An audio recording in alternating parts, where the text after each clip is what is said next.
Welcome to Mindless Entertainment. It is I, Jesse Milestone, coming to you on this Friday with both good news and bad news. I have a really bad feeling about this. Where people were just walking around, just jizzing force all over the place. He looks like he has been drinking soy from his mother's teat. Wrap yourselves in, guys, because we are gonna get mean! I got him! Great kid! Don't get cocky! Welcome to Mindless Entertainment. I am your god empress, Jesse Milestone, and joining me tonight from way the fuck down under and from the future. No, he's not Mike Zero, guys. It's Raging Ryno. Hello, everyone. Hello, Jesse. Thank you, and it's great to be back on. Great to be here. It's great to hang out. It's I've been in lockdown. We just got announced that we got 3 more weeks of lockdown, and who knows if we're even going to come out after 3 more weeks. So, yeah, I can make these streams. Otherwise, I'd be at work right now. Which would be terrible. So that's exciting. Yep. Maybe we should check in with you over the next couple of weeks. And yeah, for sure. Haven't gone for sure. How's Wednesday? Yeah, it's 2:30 p.m. on Wednesday afternoon. I've been in lockdown. I'm stuck in my house. I mean, I can go for a walk or like, but, you know, it is what it is. I got no real news. But yeah, I've been watching the new Rick and Morty, which has been awesome. It's so funny. I love it. I need to catch up with that show. Way back, I was like, all right, I'm going to only watch. What are you doing, Kat? Shipping cake? No, I did not put the sheet up there to be an exciting adventure playground for you to destroy. It's the new cat tower corner. Yeah. Exciting. There's some full of hidden stuff that I gotta knock down. Shit pancake, everybody. Shit pancake. Yep. Where was I going? I forget what I was just saying before the cat. Yeah. Distracted me. That's coming down. Yep. There we go. We'll just watch the world burn. Thank you, cat. Thank you for destroying all my hard work. Martin was watching me like frantically trying to make this background look a little less janky before the stream. Nope, There he goes immediately. First thing he does. That's what cats do. That is in fact what they do. Rick and Morty, we were saying. Oh, Rick and Morty, yeah. So back in the day, I was like, the year after I graduated college was the year I first started experimenting with THC, and I had my friend. I think everybody at some point in their life who like gets into it has like their weed Jesus, like their friend that sort of introduces them and takes them on their journeys, like their Gandalf, but for marijuana. Yep. And so my weed Jesus introduced me to Rick and Morty. And I was like, this is great, but I so appreciate this show high. I'm only going to watch it when I'm high. So I didn't do that all that often. So I moved to California and I was like, every now and then I'd like take an edible in the evening to unwind, do a little Rick and Morty binge, fall asleep halfway through, forget half of what I watched, have to go back, rewatch, half of the episodes again. It was great. Yep. Enjoyed the piss out of it, let me tell you. But then at some point I would stop doing it for a long time. I stopped getting high and I was like, oh, okay. And so I stopped watching Rick and Morty and I just never caught up again. Now I've just embraced the California lifestyle, so I really should just pick it up at any time. Yeah. That's right. Yeah, you should. Man, the new episodes are so good because you knew that they weren't planning on doing any more seasons past, what was it, 2 or 3? I can't remember now.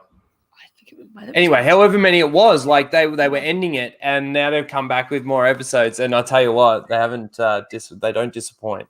That's great. I'm glad to hear that. When it always sucks when you go and have that hiatus and you bring it back due to fan demand, and it just ain't the same. Yeah, that's why. Actually, early hot take. Actually, I think this was even it might have been a video on Geeks and Gamers on Geeks and Gamers back in the day, of why it was good. Firefly was canceled after 1 season for that very reason, because. Initially too, like if it had come back right after, I think the last chance you had to bring Firefly back was right after Serenity, right after the movie. You could have brought back another season at that point, but enough time has passed now that I don't want it to come back. The actors are too old. Not even too old, but it's just like, it's just not right anymore. We're past that. It's over. I do think they've aged up to the point. Like I don't know. It's so perfect as it is. I just don't think there's any more to add. You know? Sorry, I've just had a knock at my door. I'm not expecting anyone. This is weird. Hold on one second. These are really Sorry. weird. Ooh, we'll find out if Ryno gets, I don't know, mugged, kidnapped, murdered. I wish he'd left the sound on so we could find out what was happening. It's Lethal Lightning. He sent him a strippergram. Also, Davian Donaldson, I saw what you said that you, that was you, right? That said you enjoyed the Meant to Offend earlier. Let me see. Let's see if it's still. The text is still up here. Hello, everybody, by the way. Hello, Emily, Max Mercer, Davian Donaldson, Dateslav Act Mandcarry. That's quite a name. Evil Ent, what's up, Shadzar? And everyone else, all 13 new. Keely Chow, what's up? Anthony Buck, hello. Hello, howdy, everybody. Gabriel Queen was here and Dragon Smith were here earlier. Zach Blackfire. Hail, Zach Blackfire. Speaking of all things Whedon, Buffy and Angel Forever. Damn you, Whedon! I never got into Buffy. I got into it. I watched like the first season and maybe a little more. I got into it late. Oh, hey, action figure expert. I turned myself into a pickle. I'm a pickle. Boom. Cool. Pickle Rick. Andy McCallum, what's up? Keely Chow, not much over here. We're just chilling. Finding out who's at Ryno's door. Somebody just knocked on his door out of the blue. So make sure you press the like button while we're hanging out, getting ramped up. We will talk a little bit about that Meant to Offend video, actually. And then hopefully the High Council ends soon. So join us. What was that about? I'm curious. Sorry about that. The neighbor had a ball that went over the fence. Oh. And they wanted me to get it for them. Goddamn, really? Nothing has happened in 3 months, 4 hours, and 6 days. And now, you knock on my door now while I'm leaving. Thank you. Yeah, that's right. Hey, Angela Straven's here. What's up, my dude? I got to meet him at in Vegas. You're coming to Horror Hound too, dude, right? Dude, he was awesome. There were so many cool people that we got, and a bunch of them are coming to Horror Hound too. So it's like super extra meetup, repeat of the cool kids. Each up. I always find it funny when I hear Jeff say Horror Hound. It sounds like he says Whore Hound. On purpose. He does it on purpose. Does it? Yeah. But I don't know if you know ETAP's Place to Be Reviews. Sorry? Are you familiar with ETAP's Place to Be Reviews? No, I can't say I am. Great channel. The man, for some reason, subjected himself to every episode of Batwoman for his own suffering and hilarity. But especially when he gets drunk, he does the world's most hilariously awful Australian accent. Oh, really? Nice. He's like, all right, guys, how are we doing today? Coming to you from down under with my big old knife. How we doing? We're gonna. It's like The Simpsons. It's like when they do the Simpsons episode with the Australian accent. It's so like put on and fake and yeah. Like, I don't know. It seems really strange to me. I just want to know why Outback Steakhouse can't hire a real fucking Australian for their goddamn commercials. Yeah. Yeah, love for ETEP in the chat. ETEP is the man. Angela's awesome. I'm so check it out. It's gonna be great. I don't have anything. I'm just there as like basically a booth groupie, a booth slut. Isn't that what the new ex-host of Jeopardy got canceled for calling women? Oh, really? Yeah, that was apparently one of the offenses. I read into it because you had to dig. You had to dig. This is the thing. Of course. I don't know if you know this, right?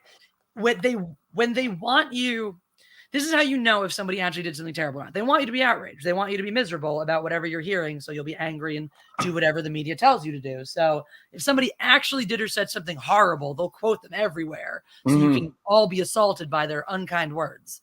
But if they didn't say shit, then they'll be like, oh, they use slurs for this type of person and that type of person. They use insensitive terms for little people and the mentally disabled. I'm like, what? You mean they said midgets and retards? Come on. Yeah. We're canceling people for midgets and retards now. Fuck. Well, we're canceling people for worse. We're canceling people for just even having opinions now. My favorite is still when people get canceled for trying. Like when the people are actually trying, like Lin-Manuel Miranda's movie where he's like, I really wanted to make it about the Latinx Black experience. And they're like, they weren't dark enough. And you're like, what the fuck? Yeah. Fucking, she's literally trying. That's it. No one is going to fucking try harder. Yeah. No one's going to see what you've done and go, oh, wow, well, let me be the one to fucking please these people now that they've run literally every other talent out of town. That actually makes me think of this whole Cowboy Bebop thing. You've been keeping up to date with that, haven't you? I actually haven't been. Somebody told me that Anna was under fire from stuff with the drama, but I did not see what it was. I know there was like a bunch of new promo stuff released. So first of all, when is Anna not under fire for something? No, but so Netflix come out with this first look. They released pictures or whatever. I don't even know if they actually released a trailer or if they were just photos, but I saw one photo. They released the photos, and the fan backlash came because all the characters, from what I can see, look like the character, other than this one character. Okay. Now, it is the female character, and yes, in the anime, it looks like she is quite sexy is the best way to put it. Like she's got the curves, she's got the big boobs, she's got the skimpy outfit, all of that sort of thing. So the fans come out and they say, you know, this looks nothing like it. The outfit looks stupid. And when you actually look at it, their criticisms are pretty valid. And then she comes out and makes that video. I don't know if you watched it. Did you watch her video, her response? I saw parts of it, and it's also Anna. So I'm like, I see parts, and I'm like, oh, yeah. I understand now. Did she do a redraw yet? yeah. But it was just came across really condescending and like just another attack on fans. Like I dropped a video on it last night. And then, you know, there's evidence that comes out. You mean the Cowboy Bebop people did a video? Somebody from that camp did a video. Or the actress did a video. Oh, I thought you were saying Anna did a video about this. No, did you not see her okay, because I went over to Anna's Twitter and I saw that she's been fighting the crazies, but okay, I did not see her video yet. Okay, but here I did bring up, let's see if we'll get this separately, a nice image of this for people to see. Did you hear the actress's response though to the criticism? Not yet. I heard. Okay. I did hear that's where the problems are. All right. Yeah. I'll share. So let me bring up an image here. We've got the offending change. So yeah, I assume this is the one people are griping about, right? Yeah. Let me hold on. Don't, because there's probably a little bit better of a shot of the actual character, because before we go into this. Yeah, there's this blown up image, but obviously you can see the differences are already striking. You have a very large titted sexualized female character, and the on-screen version is totally the opposite. It's share my screen quickly. All right, so here we go. Here's a full body. So there's a full body, and then you go to this one, and you go to this one.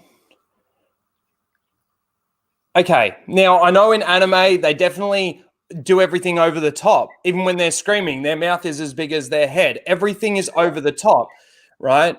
So, but when you look at that image there, I mean, I said in my video, at least give her yellow shorts for fuck's sake. Like, right? You're not even, you know, especially. At least... Sorry, go ahead. Go on.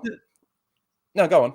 I say, especially when you put that effort in, when it's so apparent to everyone else that every other character has had the time and effort taken, you can't hide behind the smokescreen of artistic license and this and that. When you've clearly taken the time and effort to make one-to-one live action representations of these characters, and you're choosing to so completely back off of one for it's clear why. Now, the other characters, if you look at their anime characters counterparts, they actually look like their character. Right?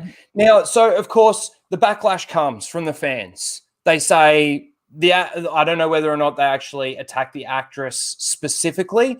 I can see them saying that she doesn't fit the body type, right?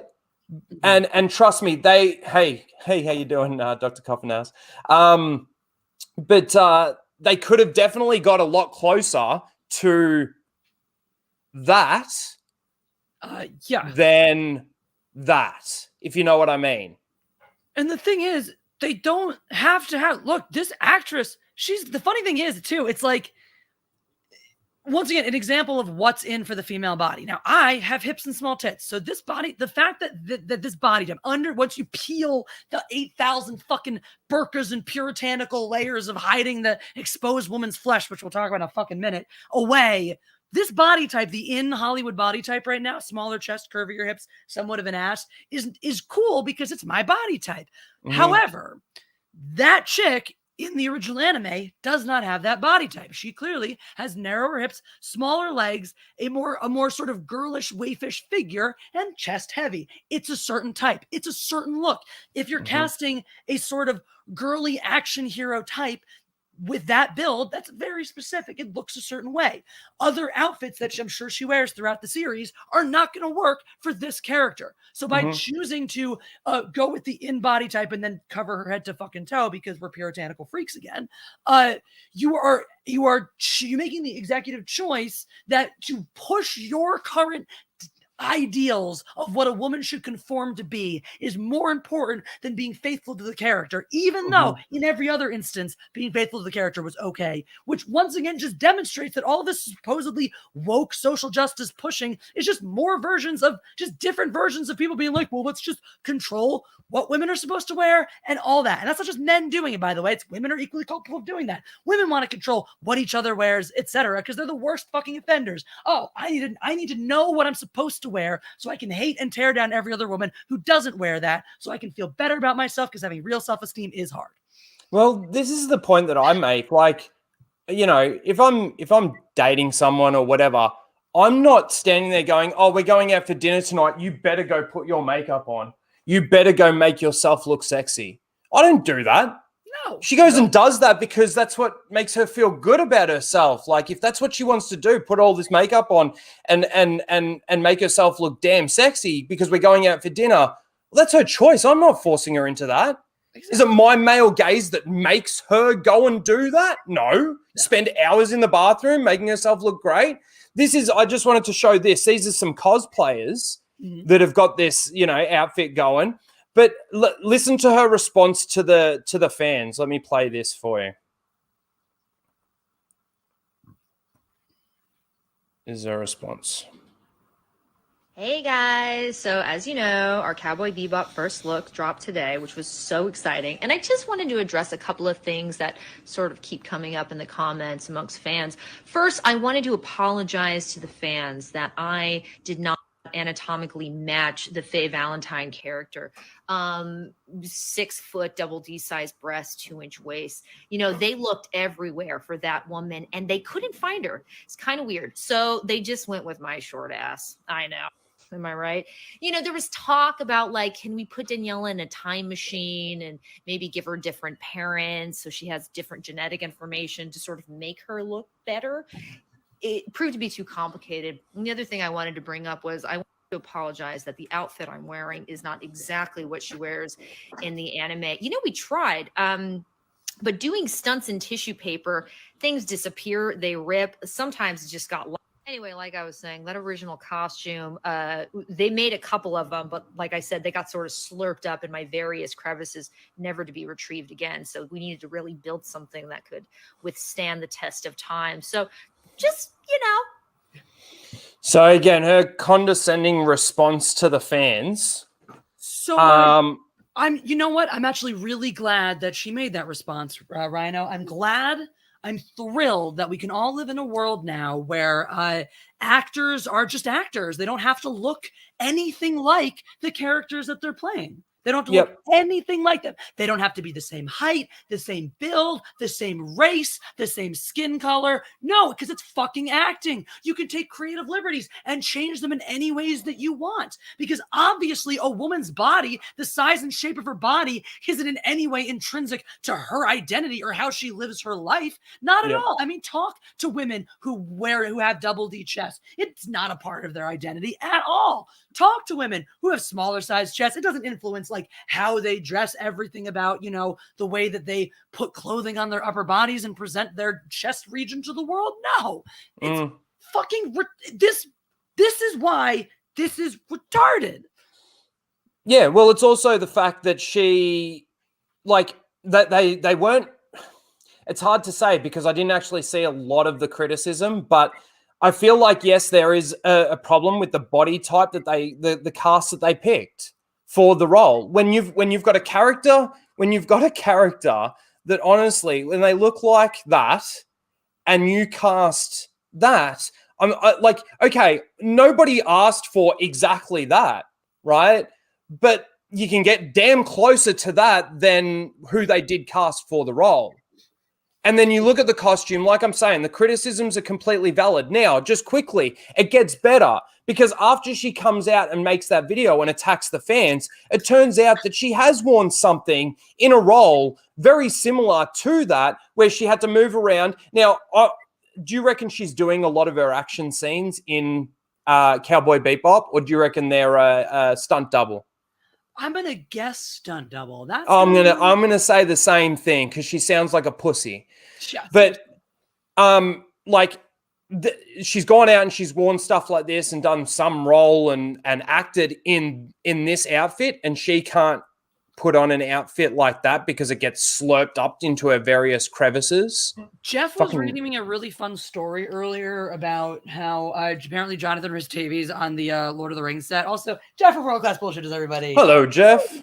How Jonathan Rhys-Davies, even though he wasn't really supposed to hit the stunt guys, he just had such a great time doing all the stunts. He was like, I'm going to figure it out on my own, and I'll try not to hit you guys, but hit everybody.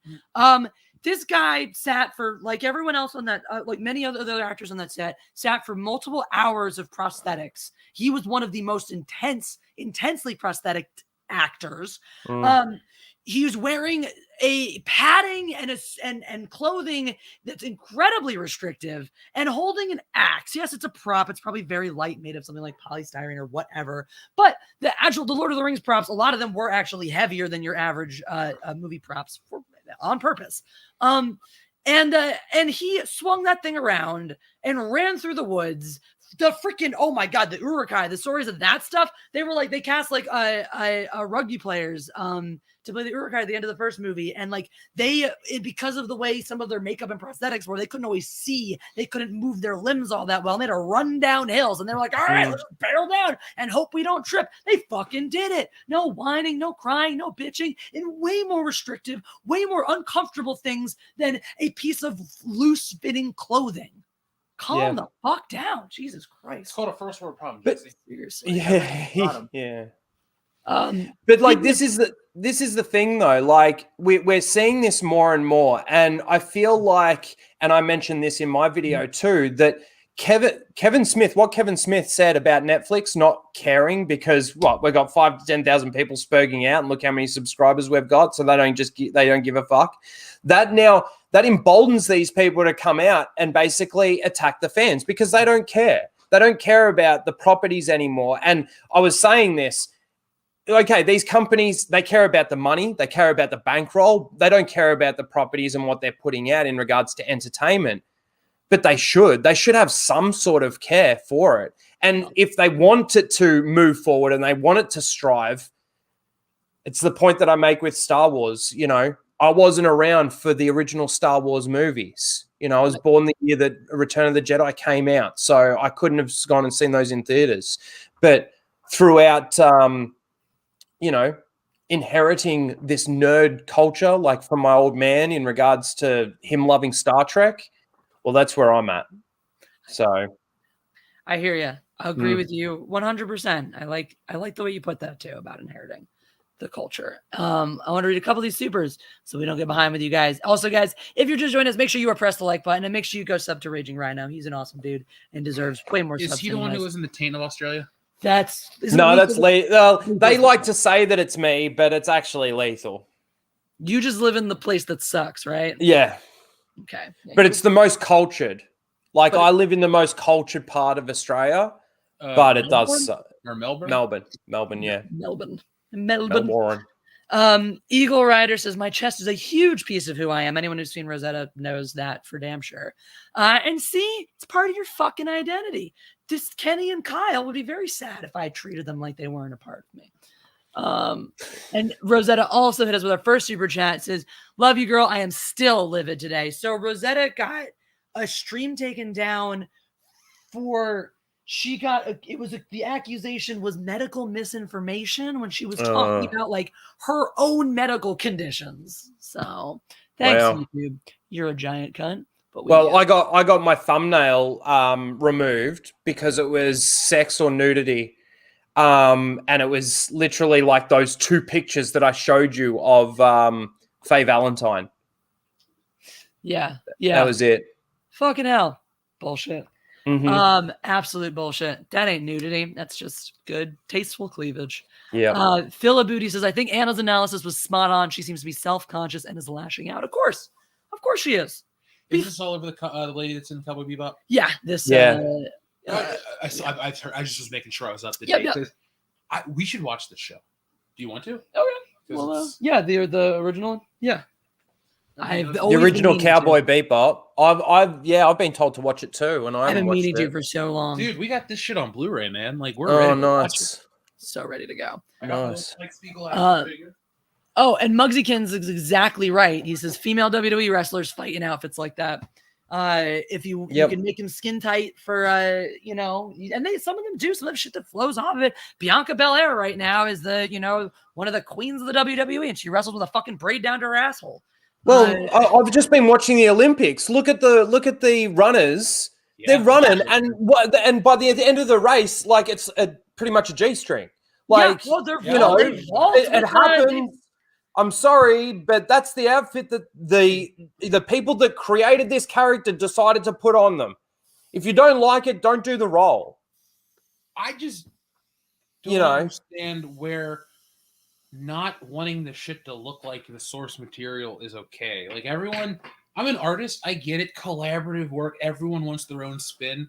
When you work in commercial collaborative art, you are collaborating to make one unified vision. The shit that made money there, make money here with it. And yes, I'm taking away all the hard work in that because it's just meant to be the most basic analysis of it. But stop fucking it up. People want Cowboy Bebop as is. I personally don't plan on watching this show. I have Cowboy Bebop on Blu-ray. I'm done. There's no more to add. And there might be a movie or some shit, but I digress. My point is, this is a stupid way to promote anything. This idea of all press is good press. No, we already have this show already has gone against it. People don't like live action anime adaptations. Inherently, it's always going to be coming up against that. And it's on Netflix. It does not have a good stretch. It's even a joke online. It's manga, anime, Netflix adaptation. It's always considered like the worst one is a joke. Yeah. And this is just that. Well, look at what they did with He-Man. Like, no confidence in in these studios to actually give us a good story. And then you look at what they did with Sonic the Hedgehog. Yeah. You know, Sonic comes out, designs shit. The fans call it out. Now, the studio or the creators of Sonic had one of 2 choices to say, fuck you guys, we're going to release it anyway, right? Or they can sit back and go, maybe they've actually got a point. Let's actually delay it a little bit, get this design right, and guess what? They were rewarded for it.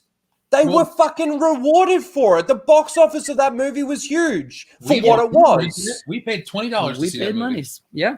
And I'm glad I did. Yeah, it was solid. Sometimes listening to the fans, and this is where, like, I made this point in my video too. The customer's always right. What happened to that? Now, I'm not saying that the customer is always right. No. Right? But the customer is always right. Exactly. I said this. If she came out and had have said, okay, guys, look, I completely understand and appreciate what you've said in regards to your criticisms. There's not really too much we can change it. All I can hope is that my performance gives you that same vibe of Faye Valentine on screen in the live action. I'm sorry we didn't get the costume right, but no, she's got to come out and absolutely attack. And she specifically says fans. You know what I would have done if I were her?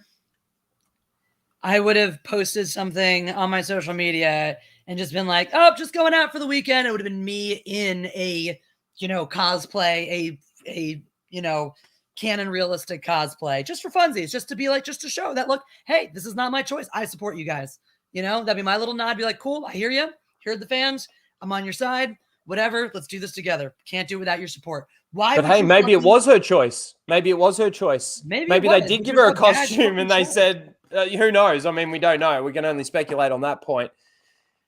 But yeah, no, I get your point. Hominous Turner, it's for you. Don't worry. I saw your comment. So he wanted the hair flipping. So it's gloriously flipped. So that's what one thing I wanted to say about this whole thing, it's coincidental that we actually watched The Witch last night, which I enjoyed a lot. I don't know if you saw it, if you caught that one. No. It was, a lot of people wrote it off as like, oh, it's gonna be the art house horror film bullshit stuff. But the thesis for the film was, we want to make a movie that utilizes historical accounts of, you know, folk tales of witchcraft from the actual time period that we're going to set the film. And there's even a little disclaimer at the end that was like, oh, many of the pieces of dialogue were actually pulled from writings and blah, which felt to me like, we would just like to let you know that this pretentious sounding dialogue was here for historical accuracy, not art house douchebaggery. But the center, it centers around a family who is banished from their plantation for being too puritanical. Which reminds us that this is, and this, by the way, right, the driving force who sets the tone for a lot of entertainment and media, it's been the US for a long time, okay? And at the core heart of it, the US is a nation founded, yes, in part on the ideas of freedoms, religious freedoms, blah, blah, blah, blah, blah. But a large group of those people seeking religious freedoms were actually people who wanted to be far more puritanical, far more oppressive in their religious practices, and do things like insist that people stay modestly covered up, thinking that women showing skin or tits or whatever was a fucking sin, and oh God, the devil will get in you if you stare at a woman naked for too long. Dear Lord, clutch your pearls. And that's where the shit comes from. It's still like dug into some people's psyches, and they're like, no. And the hilarious part is that it's the fucking feminists that are trying to sell you this bullshit. Like, you're literally selling the opposite. You are selling this idea that we should tell all women to be ashamed of their bodies, to cover up their bodies, to hide their markedly female traits. Like, I thought we're supposed to be celebrating the fact that we're fucking women. We're supposed to erase anything that screams female about us and be fucking ashamed and hide our goddamn bodies. When did that become modern feminism? It's so fast fucking backwards, and that's why I will never accept bullshit like this. And I will always laugh at idiotic women who roll over for this narrative and think they're being fucking empowered. It's like, dude, you're so much more fucking, what's the word? Isn't women empowerment more like, you know, having the ability to sort of stand eye to eye with a man as opposed to like stand over a man? Exactly. And like, can't women empowerment also mean the ability to use those seductive skills, I suppose, if necessary? Exactly. Like, the epitome of women empowerment is being able to say, walk into a crowded bar in a scantily clad outfit and be the one to choose, you know, who I give my attention to. If a guy comes to me and shows interest and I'm not interested, to be able to politely say I'm not interested and have him politely fuck off. And if I'm interested and he's interested, hooray. That's it. That equal level of respect, you know, and that's like basic man-woman interaction. Hi, I like you. Do you like me? No, we'll go our separate ways. Hi, I like you. Do you like me? Cool, let's fuck. Hi, neither of us like each other. Let's fuck off then. It's not that fucking hard. Yeah. It only gets complicated when we get this retarded idea that everyone needs to get along and think the same fucking way and be in the same goddamn room all the time. Or when, you know, you've got 100 male plumbers and one female plumber, and, you know, no one complains about that. Exactly. Where's the push for more female plumbers, huh? Where's the sexy advertising campaign? The thing that I don't understand is what stops these women from making the choices that they want to make. Like, okay, so what man is now standing in your way? Like, honestly, what man is standing in your way? Well, that's the whole thing. At this point, we're at a point where nobody, like where in the instances that there are still, because of course there's always going to be people standing in other people's way, and sometimes it has to do with gender and sometimes it doesn't. But we're certainly at a point in society, and unless you're living in Saudi Arabia or countries like that, where you have the tools, the power, and the ability to, without fucking crying, canceling, or needing some sort of affirmative action, overcome any obstacle in your path as a woman in this free-speaking fucking world. It's not that fucking hard. I've been a woman my whole goddamn life, surprisingly, and managed so far. I ain't complaining. I like being a woman. Speaking of women empowerment, have you guys watched any of Marvel's What If? We still haven't.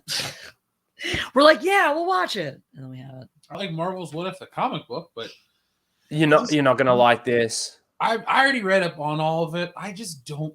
Their what if scenarios aren't that interesting. Like when you have 40 years of what if, and they're like really cool. Like, what if Kraven the Hunter actually killed Spider-Man instead of using a tranquilizer dart? And then it's a whole story about Spider-Man being dead. Yeah. And Daredevil and Captain America, the Human Torch, going to look for him. That's cool. Not what if Captain America was a woman? Who fucking cares? Like it's dick, no dick. It's not a fucking. It's the same fucking story. Why bother making what if so and so is race or gender swap when they're just doing that with the regular versions anyway? Well, did you hear? I have to ask you. Did you hear what they did in episode 3? Was it the Thanos one? No, the Thanos one is episode 2, where T'Challa is Star-Lord. He knows. Everyone knows who he is. Fucking Thanos, he talks Thanos down. No, episode 3 is even worse. Episode 4 is tonight. Episode 3, they basically kill all the Avengers before the Avengers are able to assemble before New York. So Iron Man 2, it basically starts off at the beginning of Iron Man 2, where Tony's in the donut and he's eating a donut, right? And Natasha and Nick are there. And Natasha goes to hit him with the injection to get the rash off. You know, that bit, and he dies. He just drops down and he's dead. Then Thor shows up at the beginning of Thor, and he goes to grab the hammer, and Hawkeye's in the nest, and he accidentally shoots him and kills Thor. He kills Thor with an arrow, like dead set. Kills Thor with an arrow. Can Thor be killed with an arrow? I don't even know. Well, he didn't have his powers at the time because, of course, Odin send him down to Earth to become mortal, and he gets killed in that time. So I suppose so. The Hulk, you know, Edward Norton's Hulk, when he's in the school and the bridge, inside the bridge, and he turns into the Hulk, it cuts to that scene and he blows up and his heart explodes. Boom, he's dead. While Hawkeye, because Hawkeye gets arrested for killing Thor with an arrow, and he's like, I never miss shoot, all this kind of stuff. And then in the cell, all of a sudden, he's just dead in his cell. And Natasha dies as well, but I would have expected them to kill Natasha due to the fact that this lawsuit and everything that's going on. Oh, yeah. So it turns out that the reason why all of these Avengers are dying before the Avengers are able to assemble is because Hope, Van Dyne, whatever. That's it. She was working for S.H.I.E.L.D. and died, right? Working for S.H.I.E.L.D. So Hank wanted revenge, so killed all the Avengers in those moments to set everyone up and make it look like that. And then you know how it ends? You know how the episode ends? It ends with Nick Fury showing up at the ice, uncovering the ice on Captain Carter's shield, and the camera pans, and Captain America's standing next to him and goes, so where's the fight? And that's how the episode ends. So is What If just subtly setting up for the fact that they're going to bring in an alternate reality where Peggy Carter is fucking... Well, here's the dumb part about this. It's the MCU. These are actors. These people are getting too old. Like, Spider-Man's too young, and everyone else is too fucking old because they've been playing their roles for a decade. And guess what? When they were cast, they were great, and they still hold up. Yeah. My God, how long are you going to follow the same fucking secondary character on screen? Like, we got to move past this shit. We got to find something else to make. Very true. Catch with a couple supers here because someone's whining. Dixon Sider says, what do you call a nun in a wheelchair? Virgin Mobile. Vicious Argent, thank you for the super sticker. It's a little Shiba Inu. It's how's it going? It's going real good. We got an Aussie here. I got my Jeff here. It's a good night.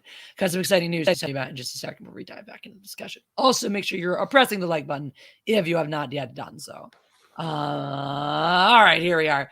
And of course, Eagle Rider. I do way worse physical stuff in way skimpier stuff. Just ask hubby.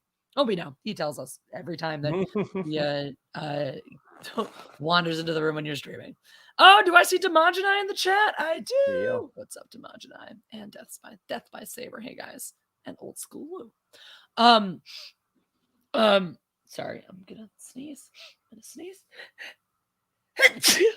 God bless you. God bless you. Jesus. Goodness. Okay. Phew. Snap lockdown. I think I'm done now. Culver's dog. Dude, we all feel that way. You don't have to lie. Where'd it go? I clicked on you. Where'd you go? Ugh. Yeah, he's got the link though, so he might still be graced with this present. I don't know what he's doing today. Fun, really exciting news before we move on to our next topic. Cat allergies, indeed. This Saturday, guys, I'm gonna have Richard Chu back on the channel, doing an awesome live stream. We're doing our very first movie club. So Nice. It'll be me, it'll be Jeff, it'll be Dion from More Class Bullshitters, and it will be Richard Chu, who is one of the greatest editors ever. He edited Star Wars in 1977 and One Flew Over the Cuckoo's Nest and Rescue Business, a bunch of other amazing films. He'll be joining the channel again this Saturday. We'll be talking about Nothing But a Man from 1964 and Mudbound from 2017. And I'll give you guys the link right now. You guys can already go and like the stream and watch the little trailer for it too. So, and send it to everybody that you know. That little trailer feature that they've put on is actually pretty cool. Yeah, it's nifty. It's one of the few new YouTube features I'm actually using because mostly I just stay off of YouTube because fuck YouTube.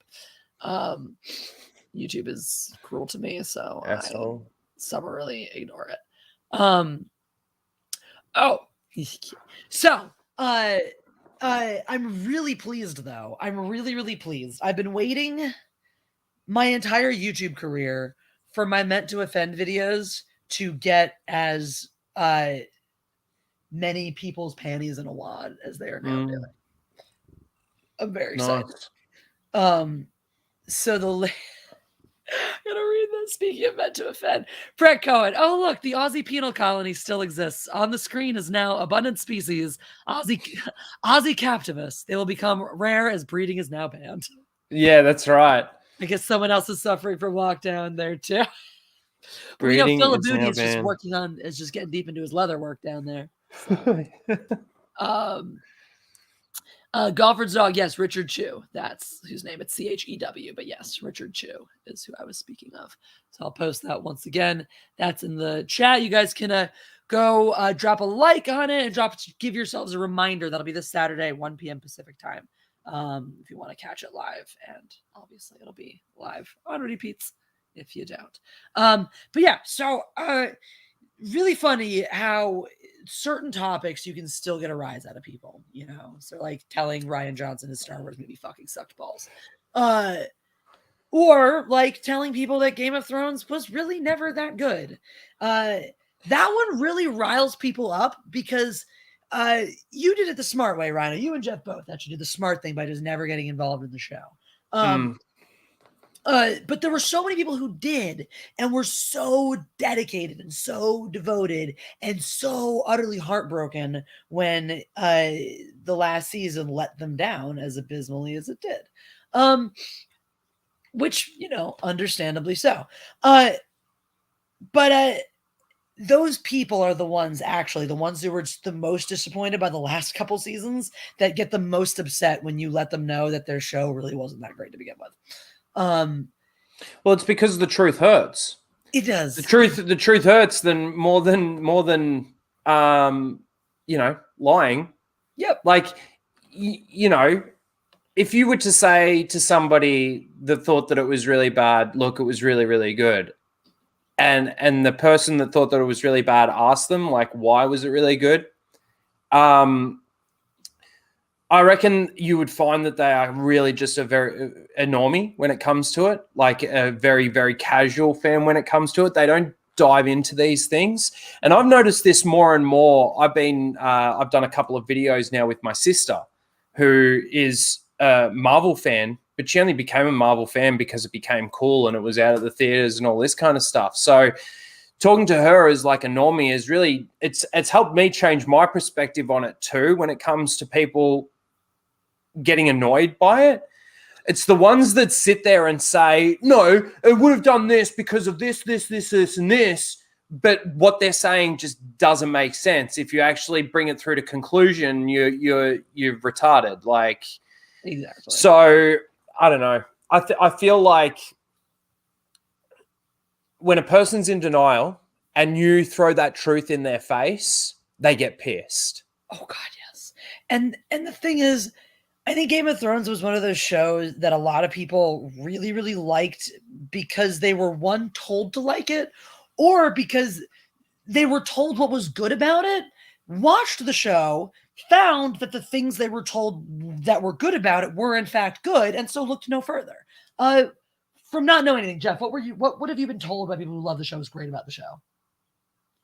They're not about the action or the nudity. It's just whatever the mainstream shit is. I mean, I read pop culture shit all the time, so I get whatever the big headlines are. The only people I knew that liked Game of Thrones were Dion and my aunt, and Dion knew I wasn't into it, so we didn't try. And then my aunt would just tell me about every detail, and I was like, okay, well, I don't know what this means. So, but you heard about the nudity, right? The nudity, the dragons. Yeah, I mean, action, all the mainline stuff. Honestly, it was a phenomenon. It's probably one of the last things outside of the MCU that was like everybody knew Game of Thrones. Peter winning all the Emmys, He won Emmys and like repeatedly for it. Oh, I just know he's famous for that show. But and the thing is, Peter Dinklage's Tyrion Lannister is phenomenal. He's one of the things that drops off a lot later in the show. The dragons is something I talk about in the video. I've heard that in season 8, Dinklage's character goes from being like one of the smartest characters to being like one of the dumbest idiots. Fucking moron. Yeah. He's clever little speeches and shit too. And then it's like, he'd be fucking talking to him, he wouldn't have anything to say. He'd be waiting for his little quip or his comeback, and it wasn't there. But the thing is it's the people that really dive into this that are ones that do end up complaining, and then they're the ones that are then attacked. You know, you're just living in your mum's basement, whatever. It's funny, as somebody who got offended by my thing did get it. Their response to my video was like, real fans of Game of Thrones like it for these reasons. And I'm like, this is why your argument fails, because the thing is, your argument that followed that was actually pretty solid about the things that you liked about the show. It was a solid list of things you enjoyed about the show.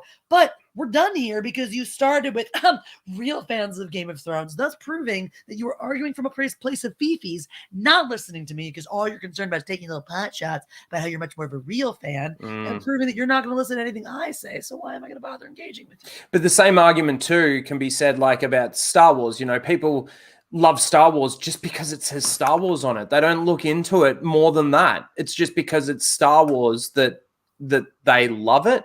And I feel like, Game of Thrones has sort of got that same stigma where just because it's Game of Thrones, that's what the creator wanted to do. That's how the creator told the story. So you've got to accept it. Like, no. That's not. It doesn't take that long of a look. You can find quick articles here and there that will list very large plot points that were different from the books to the movies or to the TV show. And of course, when you go books to screen, you're going to have to lose details. There's convoluted plot elements that you can't translate one to one. You can't keep everything. But the kicker is that you're not talking about a situation where, their hands were tied by the budget and the show and the production and the production wanted them to keep going. They said, have as many seasons as you want. They wanted to keep increasing the budget. So that wasn't a constraint that the show was dealing with. We didn't have the ideas or didn't know where this was going or that was going. You have the fucking source material. That's not an issue. You have, we didn't want to introduce that because it's this whole convoluted thing. It would lead to this and that. You have plenty tight little plot lines. One of the favorite ones I point out, I told Jeff about it earlier.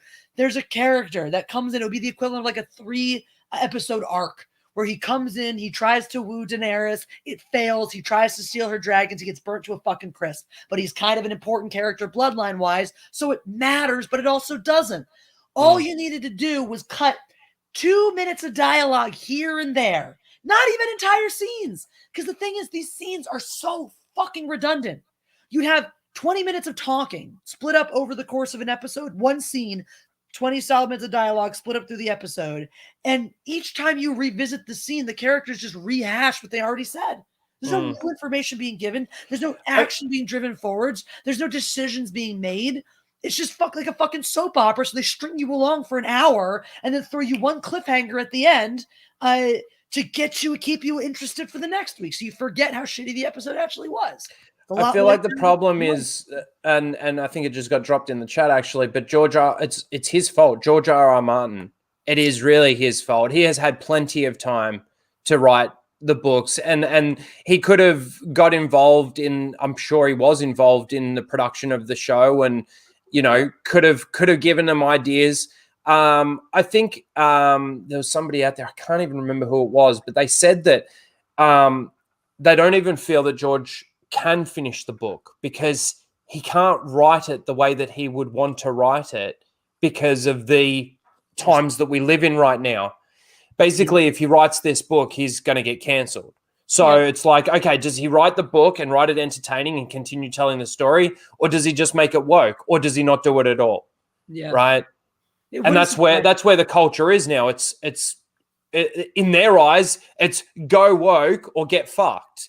In our eyes, it's go woke, get broke, right? And the thing is, these people like George R.R. Martin, a lot of creators are starting to know that, are starting to feel that. It's starting to affect the way they create. They're stuck in these places. You talk to behind the scenes people. We've talked to behind the scenes. We've talked to some really interesting people who know a lot of things.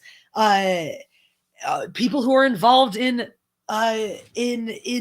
what's actually getting made at the major studios, and their hands are tied. Their hands are tied by marketing, by what marketing wants, and what marketing has decided, what PR tells you and doesn't, and is and isn't allowed, and isn't selling, and isn't cool. Which just takes me back to that whole thing about the body types being in and what they're selling you. They're just selling you they're not selling you feminism. They're just selling you the new in version of what a woman is supposed to look like now. That's all wokeness is. It's just the new what's in, what we're selling you. And if you don't sell what the companies want you to sell, well, then they're not going to fucking give you money to sell it. Well, also too, what happened to sex sells? I mean, has that all of a sudden changed? Is it anti-sex sells now? Is that what it is? Like, are we seeing girls walking along catwalks completely covered? Are we it makes me think of Zoolander, when he's wearing all the garbage. Yes. It's just, I don't know. It's just stupid. I don't understand it anymore. You gotta wonder if the trendsetters just got bored and they're like, hey, I wonder if we could sell the opposite of everything that sells. Yeah. And they're finding out slowly that we really can't turn the same profit. There's one way to prove you're the best marketing person in the world. If you can make that work, then you got it made. I see flat-chested women who are covered from head to toe. Yeah. Fucking no, you fucking can't. Nobody's buying it. Women don't want to be that. Women don't want to see that. Like, that's even when I was the tomboyest-ish tomboy, I had a concept of what was sexy and still feminine. And it was like, even as someone who was like, fuck dresses, fuck lipstick, makeup, all this, whatever, my concept of what was sexy as a woman is still more feminine than what happens today. If you I go back and look at the shit I wore in high school, it's like, oh yeah, I wore fucking baggy dude pants, but like by the time I hit puberty, I was also wearing fucking tops that showed off half of my skin. Yeah. I was getting in trouble for wearing spaghetti straps, even as the tomboy, because Christ, sex sells, not because advertisers or people wanted it to, because a basic biological need is for us to fuck each other. We want, as human beings, to fuck each other. So when we do things that encourage each other to want to fuck each other, we are happy and we go for those things. And you can't rewire the human brain. Not yet, anyway. Jesus fucking Christ, don't get ideas. Not that quick. Exactly. So, hopefully, I don't know. Game of Thrones. I mean, just talking Game of Thrones, it also makes me think of the new Lord of the Rings stuff. Yep. The thing that I look at is, again, I always talk about the fact that they're always talking about creative freedom. Mm-hmm. The problem is that I haven't seen really too much new stuff. I've seen them jumping on the bandwagons of all this popular stuff and then trying to convert it to, be their platform. But when it really comes to we've had things like John Wick. It's cool, right? You've got to suspend you got to have some form of suspension of disbelief while you're watching it, but it's still entertaining. When they're jumping on these things like Lord of the Rings, like Star Wars, like Star Trek, like Doctor Who, like all of these things, that the only way that they can go is, well, when it was originally made, it was drenched in, toxic masculinity and all of this kind of stuff. And that's how it was made. So now we've got to change it. Whereas that's not the case at all. And that brings me back to my first point that I was making earlier about inheriting the culture, right?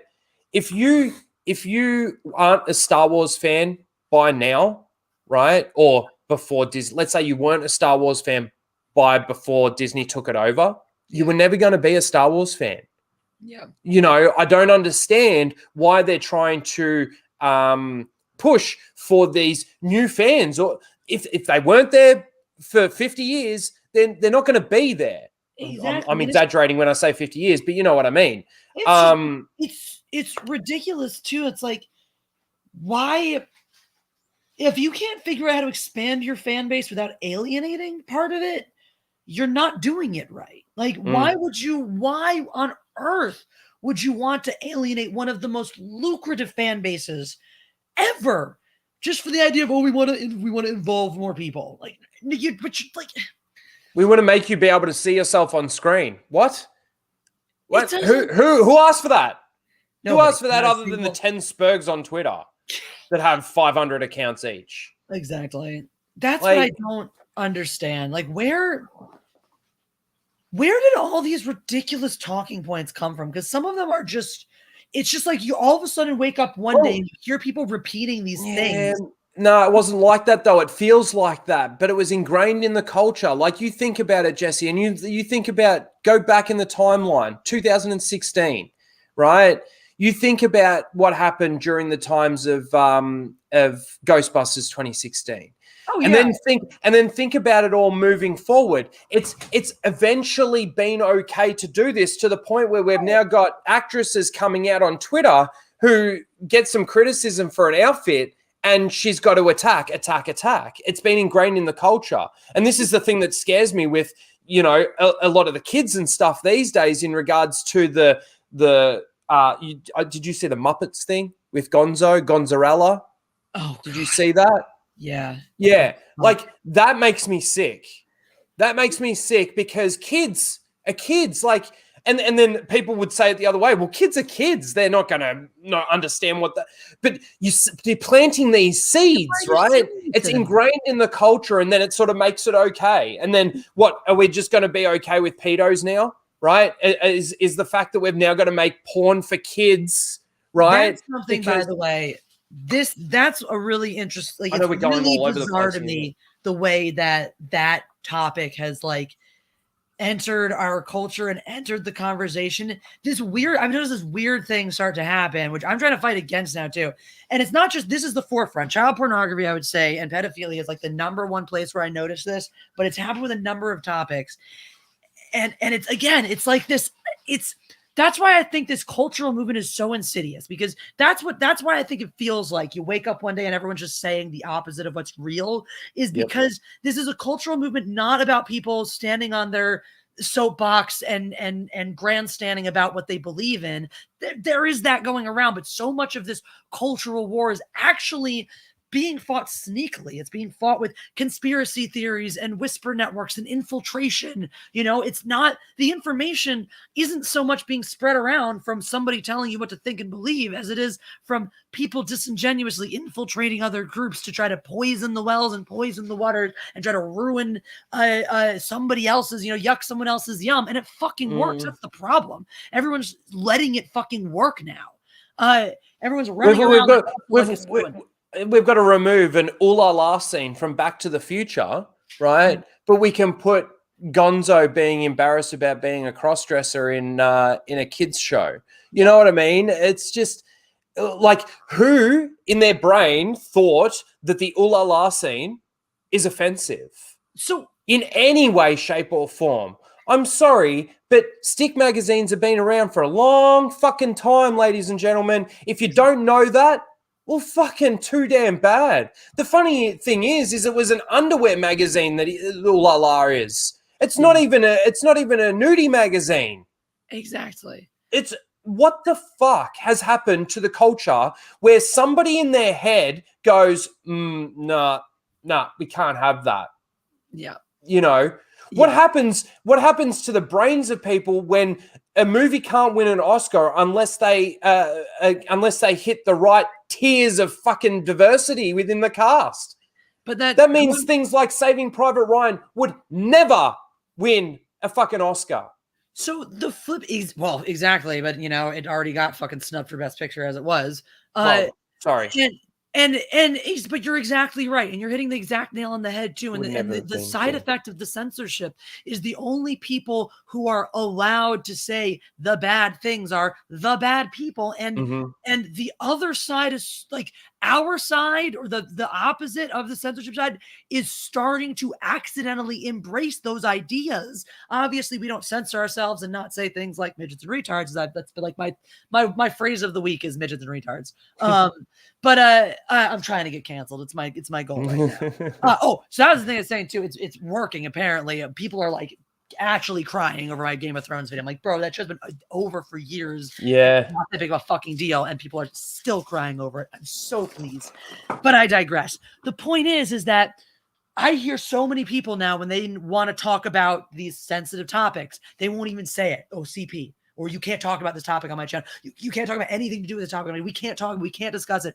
Taboo. Things we're not allowed to talk about. Words we're not allowed to say. So the people who are allowed to say pedophilia or child pornography are fucking people wanking off to it and actual pedophiles. And it's like, oh, so they're the ones out living their free, uncensored lives, and we are still suffering this. Like, you see what I'm saying? It's like we're all slowly being sucked into the narrative, whether we like it or not. And the only way to not get sucked into that narrative is to actively sit on channels and say fucking midgets and retards. Like, it gets ingrained in the culture, and then eventually it becomes okay. Exactly. We're really getting to that point now, though, where it's like, when we started making these videos, we all joked about, oh, you getting cancer or snowflakes or this or triggered or whatnot. Now you hear YouTubers who are on the anti-censorship battlefront legitimately putting in disclaimers or saying or doing things to try to avoid being misunderstood or getting canceled. And the other, and also like arguing toe to toe. That's another thing. I'm done arguing toe to toe with people like this. Like, you can't fight the narrative. You can't fight logic with logic. You got to take the Tarantino approach. I reject your hypothesis. Your worldview is flawed. Your worldview is bigoted and racist. I can't have this conversation because your version of wokeness is actually just a scary form of bigotry. The problem is, though, is when you say that to somebody, they're like, no, and they refuse to even hear your side of things, or they refuse to hear the other side of things. When it comes back, and then I walk away. Then it begins to. This is where the point where it's etched. Because here's the funny thing. I unfortunately watched all this happen. Like 2016 wasn't even the beginning of it. I was there in, hey, that's Star Wars girl, Anna, what's up? Hey, Anna. We were talking about you earlier. We were talking about you were fighting the Cowboy Bebop fight out there. But yeah. So I'm watching this happen from the beginning, where it was people who nobody listened to, right? It was nobody listened to them. And then they started to get in people's ears, and then they started to, it's like, we're slowly toppling and trickling. Oh, sorry, that's so that was what they did. That was actually, it's not caricature, it's not lampooning. The actual original social justice warriors who unironically called themselves that would literally walk away from you if they're like, I'm sorry, I'm too triggered to have this conversation, would just walk away from you if they're offended. They fucking do that. They actually do that. You got to turn the tides. The only way to demonstrate how unacceptable their narrative is to reject their narrative as wholly and uniformly and unilaterally as they reject ours. Because otherwise, to argue with their narrative is to entertain it to a dangerous degree, if that makes sense. The funny thing is that we're the ones that are actually willing to have the argument, right? Exactly. Because we know that we've got evidence and proof and all of this stuff to back us up, and that's why they walk away. Exactly. Because they know that the only end result of this is them being proven wrong in some way, shape, or form, and then they've got to go into their denial phase again just to disagree with you. But then they've got no points. They've got no actual valid points. It's just, you look like a fucking idiot. Then they start, like, shaming you as opposed to your point. Exactly. Exactly. At which point it's very easy. I will not stand here and listen to your ad hominem attacks, and you walk the fuck away. Once you become the master of the Tarantino approach. If you're not familiar, guys, what I mean by the Tarantino approach, this was on the Once Upon a Time in Hollywood, the festival release, and the little Q&A he did with the press at one of the festivals. And one of the women said, don't you think it's sexist how you didn't give Margot Robbie enough screen time as Sharon Tate and blah, blah, blah, blah, blah, blah. And his initial response was very simply, I reject your hypothesis. Then he went on to elaborate and say, basically, you're approaching this the wrong way. And thus, your assumption that screen time is equated with the respect of the shit that this character is shown is just fundamentally wrong. But he started, it was really, and you can stop with the clip of him just saying, I reject your hypothesis. And it's true. The fundamental hypothesis of this woke nation is flawed, and it must be rejected. And you cannot reject it by arguing with it, because to argue with it is to entertain it. To argue with it is to act like there's some validity to its existence, and there is. It must be rejected. These immature, self-conscious children who are just looking for validation from others must be told that no, validation will not come if they keep having tantrums like this. They must do what the rest of us did: do the fucking self-reflection, self-work, grow the fuck up, and learn how to have their points challenged like adults. The end. Has Anna even slept since Sunday? It's a good question, actually. It is, but you guys can bet that we will be diving more into this Cowboy Bebop topic and ripping our new friend to shreds tomorrow on the matriarchy. So make sure you tune in 3 p.m. Pacific for that. Shameless self-plug. Although if you're in Australia, it's already past that time. So. Yeah, it's tomorrow. There you go. It's already matriarchy o'clock.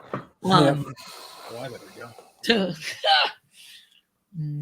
Ooh, by the way, Andy McCallum, I saw you with the hashtag cancel the sun. I would love a few more if anyone else, I don't know if you saw Ryno. Social Justice is back. She's back. Yeah, nice. You got the blue wig? Yep. Oh, were you wearing the blue wig? Oh, nice. I'm going to have to go back and watch it because I didn't get her a chance to watch it yet, but I will. Yeah, she'll tell you why the sun's racist. Okay, cool. And, I did see the video of the thumbnail. And on Thursday, anyway. She's going to tell you why America is racist, specifically. Well, just there's spoilers for anybody, for you guys. This week's hashtag will be hashtag cancel America. Last week it was cancel the sun. Okay. And it's not like I can predict the future or what's going to happen to social justice Jesse, but I have a feeling that in the following week, something very. I think you're going to see social justice Jesse at her best. Nice. Weeks. So. You guys have let's well, Jeff's still here. Let's talk a little bit about Spider-Man. What about it? Well, yeah, obviously we've all seen the trailer. I'm pretty sure everyone's seen the trailer. What do you think? It was a good trailer. I don't entertain any of these bullshit theories. That's the problem. I actually am okay with this movie and the amount of hype. It's the constant fan theorizing and thinking their shit after months and months of WandaVision that didn't come true, and this Star Wars shit. Basically, people ruining it for me is somebody who likes Spider-Man, because it's all misinformation and stupidity. What if? What if we all just shut the fuck up and watch the movie? That would be an awesome Marvel what if. I would be so excited. They want to animate that one where all these idiots on the internet stop talking about Andrew Garfield and Tobey Maguire showing up. Look, they'll be in the movie for a fucking second, and then you'll all bitch that it wasn't enough. Stop getting your hopes up. Look, I don't like Marvel, and I don't like Sony, and they don't really do my favorite character justice anymore. But everyone's setting themselves up for disappointment. Everyone wants live action Into the Spider-Verse.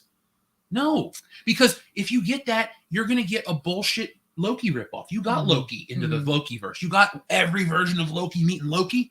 We had a fucking show about that, and it was good. Yep. But why are you going to have Spider-Man do it? And then you're going to have this character do it. And then you're going to have Batman run into all the Batman. It's just, it's all and like that's another thing, too. Story. You could argue that there was some kind of fuckery of like, well, Marvel doing the Loki verse like that, and it's, because the Marvel and Sony with their characters and blah, blah, blah. But what I was going to say about that is that's even more reason why you're not going to see the Into the Spider-Verse style with Sony, because Sony doesn't like to try to copy what Marvel. They try, that's their whole shtick, is wherever they have control, they try to do it different. They don't try to. So I had a realization tonight to bounce off what you're talking about. You talk about not wanting to copy. What I remembered is there was a string of Spider-Man books from Frank Miller. Yeah. For those who don't know, he created Sin City, Batman Dark Knight. Anyway, long story short, there's a lot of Spider-Man Doctor Strange books. I'm guessing they're going to glean from that more so than new shit. Yeah. Because it's Sony's MO to want to adapt as many iconic storylines in a movie. Now, luckily, they were only allowed to adapt one with Spider-Man 2, Spider-Man No More. But you get to 3 in the first Spider-Man, you're adapted like 6 different stories into these things. All they're going to do is pull from that and probably look to worry about the legalities of the differences and stuff. We actually don't even know, right? I thought all this comes from the Star Trek shit, and then everybody transposed that 25% difference because they heard about it in a Star Trek video. Yeah. I don't know where this news comes from. I think that's just been something that the Fandom Menace believed from a Star Trek rumor. If I get it from Marvel, cool, but I've never heard any kind of legitimate 25% differences. Yeah. I think it's just them going out of their way to like do something unique. Yeah.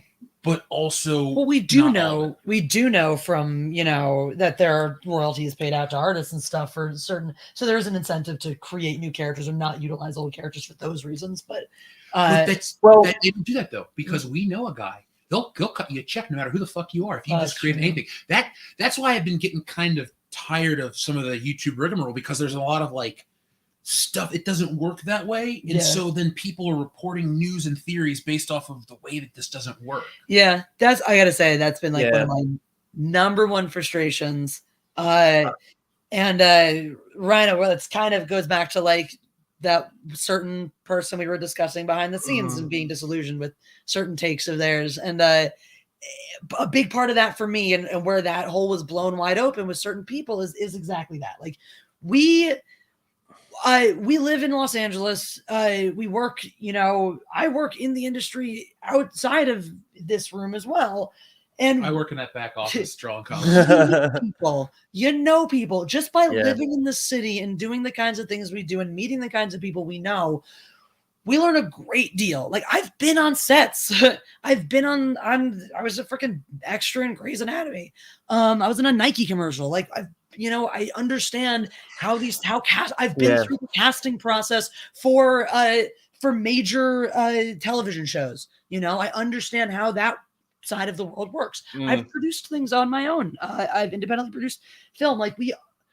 And there's just so many people that are trying to sell you bullshit based on wishful thinking, whatever's, and it's just like, it's funny that you say that. Like I enjoyed the trailer. I actually got quite hyped from the trailer, to be honest with you. And the more I thought about it, the more I started thinking, am I just getting fooled by some keys? Like, am I just getting fooled by the nostalgia? Yeah. And I know it's only a trailer, and I'm willing to give it a shot, Jeff, just like you said. Like, let's watch it and see what it actually is. But it's hard to sort of do that when you look at what they're doing with things like What If, I know you guys said that you enjoyed Loki. I didn't really enjoy it that much. I think that they sort of did a bit of a disservice. If you look at where Loki steps off from, like where he's supposed to be, his character changed, and just to show him what would have happened. That show to me, falls doesn't- 1,000%. Was it you that by was he the one that made the point on an earlier stream? I And think I he- went, after that, I don't like the show anymore because there was something that was brought to my attention, and I went, yeah. you might have been the one who sent in the chat that brought that to our attention. Yeah, we watches a video and that's it. That's not enough. Because It's not. It's not.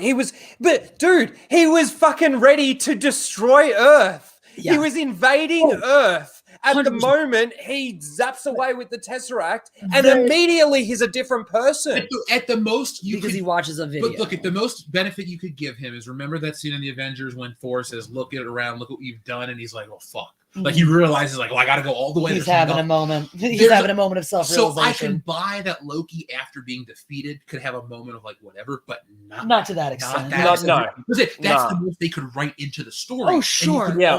But Yeah. you can use that. Now, And again, I was disappointed by WandaVision, and of course, Kevin Feige came out and said we had to change Doctor Strange Multiverse of Madness and the script of this because we couldn't have Strange come in and all of that. There was all of that. It makes me think, in regards to the Spider-Man thing, nothing's giving me any confidence that they're going to hit a home run here. Nothing, right? The trailer, yes, it got me a bit hyped, but that's where I'm wondering, am I just being fooled by the nostalgia? Am I just being fooled by the jangling keys again?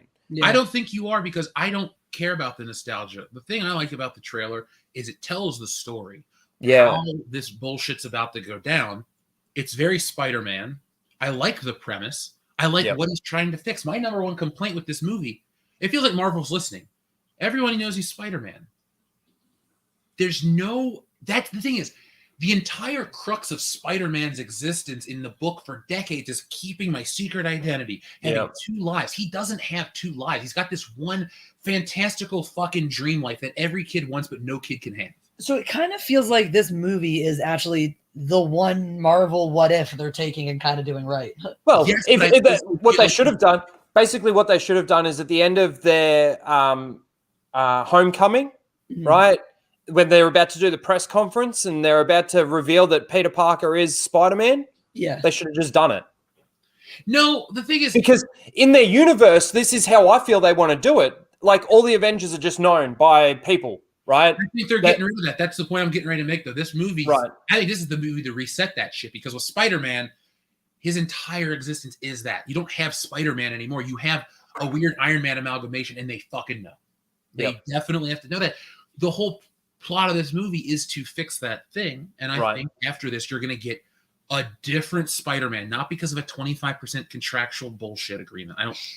I saw so a lot of people's biggest problems, Jeff, is the fact that Strange would never cast this spell because of what he's been through and what he knows. That was actually the number one thing that, and I will say there is a bit of validity there in that point that's for me. reaching, though, because they want to also look at the Eye of Agamotto and think it's Mephisto again and all this. I will say, watching the trailer, where we've left Doctor Strange, last time we saw him was Endgame. Where we left him, I was very surprised to see him just be like, yeah, I'm totally 1,000% down for rearranging reality. You know why I wouldn't? We don't know what was in the portal. We don't know what the thing is. He understands more. I'm not judging the movie. Well, Strange also can come across as pretty cocky, and he feels like he can't fuck this spell up. True. So, why wouldn't I do it just to help Peter out? Like, to me, though, that's a good thing that sticks out then, because it has us talking about, well, why is Doctor Strange doing it? If the movie can answer that question well. But I think also this is where we talk about that fan. Yeah, hold on. We probably do know, because J. Jonah Jameson is probably causing 1,000,001 problems for him. Well, hold on. Hold on. Because this is exactly what you're talking about with the fan entitlement and where the fan theories ruining things for people, is that this is the kind of this is what's supposed to happen. We watch the trailer, we see this thing, we go, wait, why is Doctor Strange agreeing to do this? I don't know. Let's try to figure it out. How can we make it work? How can we make what they are doing work? But what so many people have done, and what I've seen people do, and actually know some people who want to like things who I've seen be guilty of this too, is assume they're going to be let down. So look for a problem, assume there isn't an explanation before they've been given it, or assume that the explanation is wrong or bad, make their judgment based on that, and then like probably not even go see it because they've already decided they hate it because they decide this thing is stupid, even though they don't actually know that that's the thing. Well, the whole premise of Peter going to Doctor Strange and asking him, look, everybody knows who I am. That, to me, that storyline just there is very comic book. Thank you. That's what I'm talking. For the first time in decades, we're getting a story where it makes sense for Spider-Man to do something comic book. It's a comic book. Like when we were kids growing up with Spider-Man, it's like, what can Spider-Man do that's comic-y just from his own books because of for reasons. Now he can do so much more, and we're finally getting these heroes like when Thor teams up with Doctor Strange to do random shit. Yeah. I wonder, right? Because here's your evolution of Spider-Man and stuff. You have the last live-action Spider-Man with a big, whatever movie, but a big visual show of this is what we can do with our visual effects. And largely visually, I think it worked. I think it's a good-looking, it's a great-looking movie. Far From Home. Yeah, I think it's a great-looking movie. And then you have Into the Spider-Verse, which visually does the comic book thing. It gets you visually into that. Okay, this looks like it's parts of, I think things like the way his room was set up, like very comic book panel style and all that. And now maybe that's it. Maybe that's the direction Sony wants to go with Spider-Man, as opposed to they have a little more of the independence from Marvel. Is hey, let's test the waters with going more comic booky. I can be happy with that. I understand what you're saying there, Andy, too, in regards to, I understand that if all of this, why is he so worried about it? He can just go up to the people again and go, I'm Spider-Man. I understand, but think about that for a second. You've got all this progression. You've built relationships now at this point in time based on the fact that people knew that you were Spider-Man or found out that you were Spider-Man in a certain way, shape, or form. It was natural progression of it, right? Now, for this to happen and then Peter to just walk up to them all and go, hey, guess what, Aunt May, I'm Spider-Man. Hey, guess what, MJ, I'm Spider-Man. That's bad storytelling. That would never even be the story to entertain. That's ridiculous. The whole point would be the Spider-Man looking at her, gonna say it and go, but if I tell you all the problems, because that's the fucking point of the character the entire time. Yeah. This is trying to fix inherently the one problem of him being identified. Problem that they kept making because the other decisions felt good. Yeah. This is a one where you can make the movie feel good, and then you can convince people why they can't do that anymore. It's over. That's what I'm saying. Maybe it is that course, or maybe it is that moving back to the comic books. Hey, let's show you the world where everyone knows it's Spider-Man to let you know why this is wrong, and let's go back to a world where nobody knows. Well, again, I'm willing to give it a chance, but then when I look back and look at what they're doing with What If, look at what they've done with the series and all of these other things, they're not leaving me with a lot of confidence that they're going to be able to tell this story well enough where we can sit here and justify to ourselves and suspend our disbelief in why Doctor Strange did do it.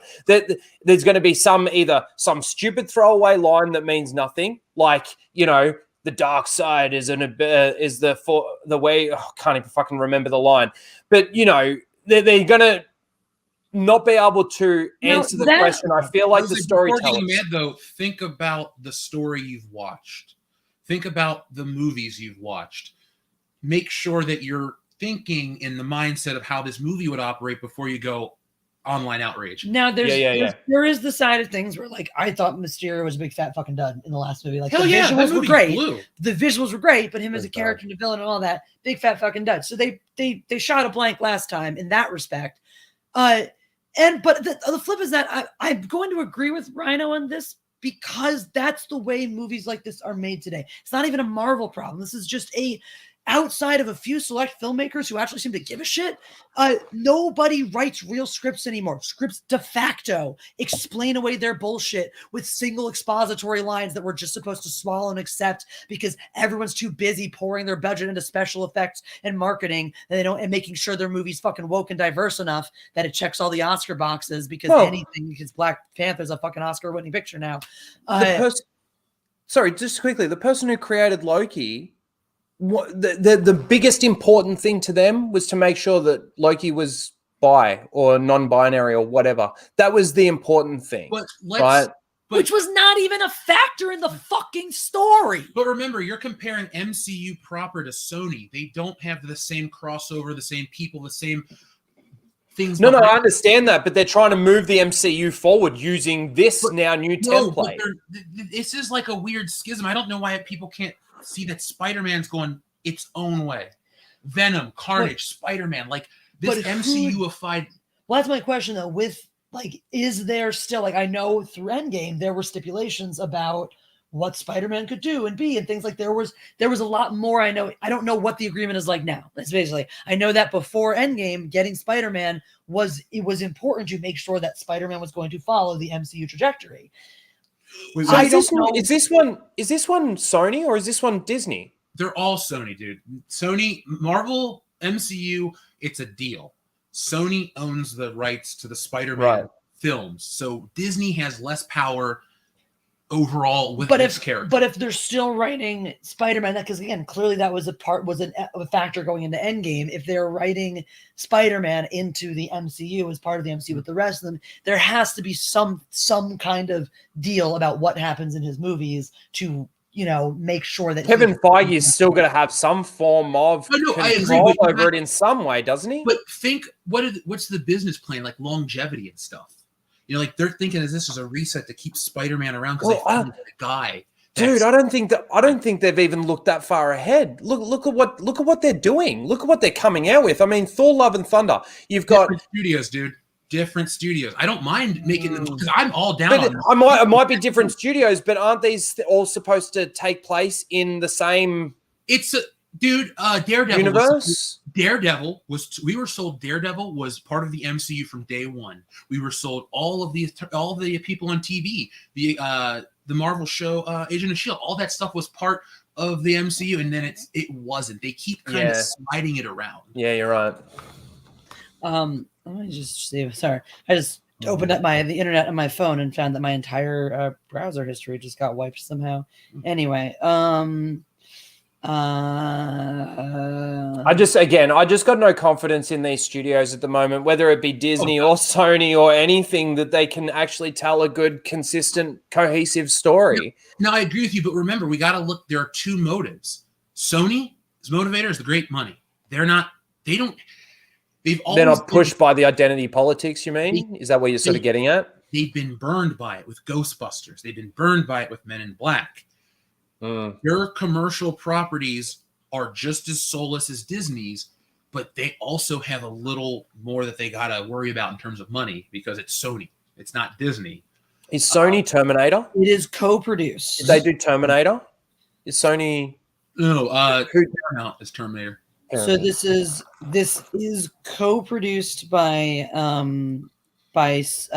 Marvel Studios and Columbia Pictures and distributed by Sony. Okay, there you go.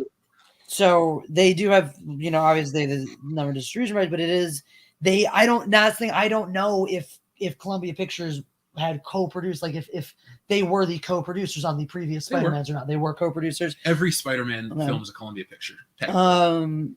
Well, because that's what I'm saying. They really don't want to get rid of that the rights to that, do they? The existing deal had Marvel and Feige produce the Spider-Man films for Sony and receive 5% of the revenue. I'm pretty sure that was the deal with the first two films. So it was really Marvel producing those two. So Jeff is right that Sony has a much bigger hand now because that's blah, blah, blah, blah, well, they're the distributor. That's the one right that they'll never want to get rid of because they own Spider-Man. No, because Spider-Man makes money hand over fist. They don't get the merchandising rights. So Disney will be co-financing 25% of the film in exchange for 25% of the film's profits while retaining merchandising rights to the character. The agreement also allows Holland Spider-Man to appear in future Marvel Studios films. Blah blah blah. So I think that's the way that's worded, though. So I agree. This sounds like Disney is basically taking a bigger cut, retaining the rights to Spider-Man for their usage, and probably therefore getting 25% say in what happens, i.e., enough say to make sure that Spidey makes his way back into their timeline. But I do think Jeff is right that Sony is going to have the opportunity to influence the plot of this movie far more than the previous Spider-Man films. I wonder if this is going to tie more into Venom the new Venom movie than we think. That would be cool, actually. I say Morbius more so than we realize. Okay. Because hear me out for a second. I think Venom caught people off guard for being a success. Yeah. So it was 2018. Mm-hmm. So really it was supposed to be out last year. So they had a movie out in 2 years. Mm-hmm. I don't think they think that far ahead.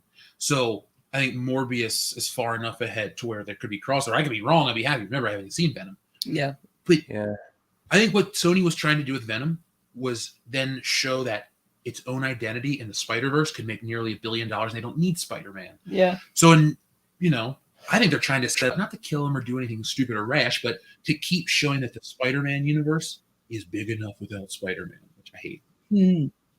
But at the same time, the funny thing is, of all the superhero properties, or of all the people with superhero properties or large existing IPs doing that, the one that doesn't need to do it, the one that really could use a whole hell of a lot of Spider-Man, is doing the best job of showing a Spider-Man universe without Peter Parker Spider-Man, as opposed to something like Star Wars or the rest of the MCU that can't seem like the rest of the MCU that can't fucking get out of Iron Man's shadow, or Star Wars that can't seem to fucking figure out how to explore the rest of a vast and unexplored universe in new and exciting ways. It's like nobody else can come up with anything new and different.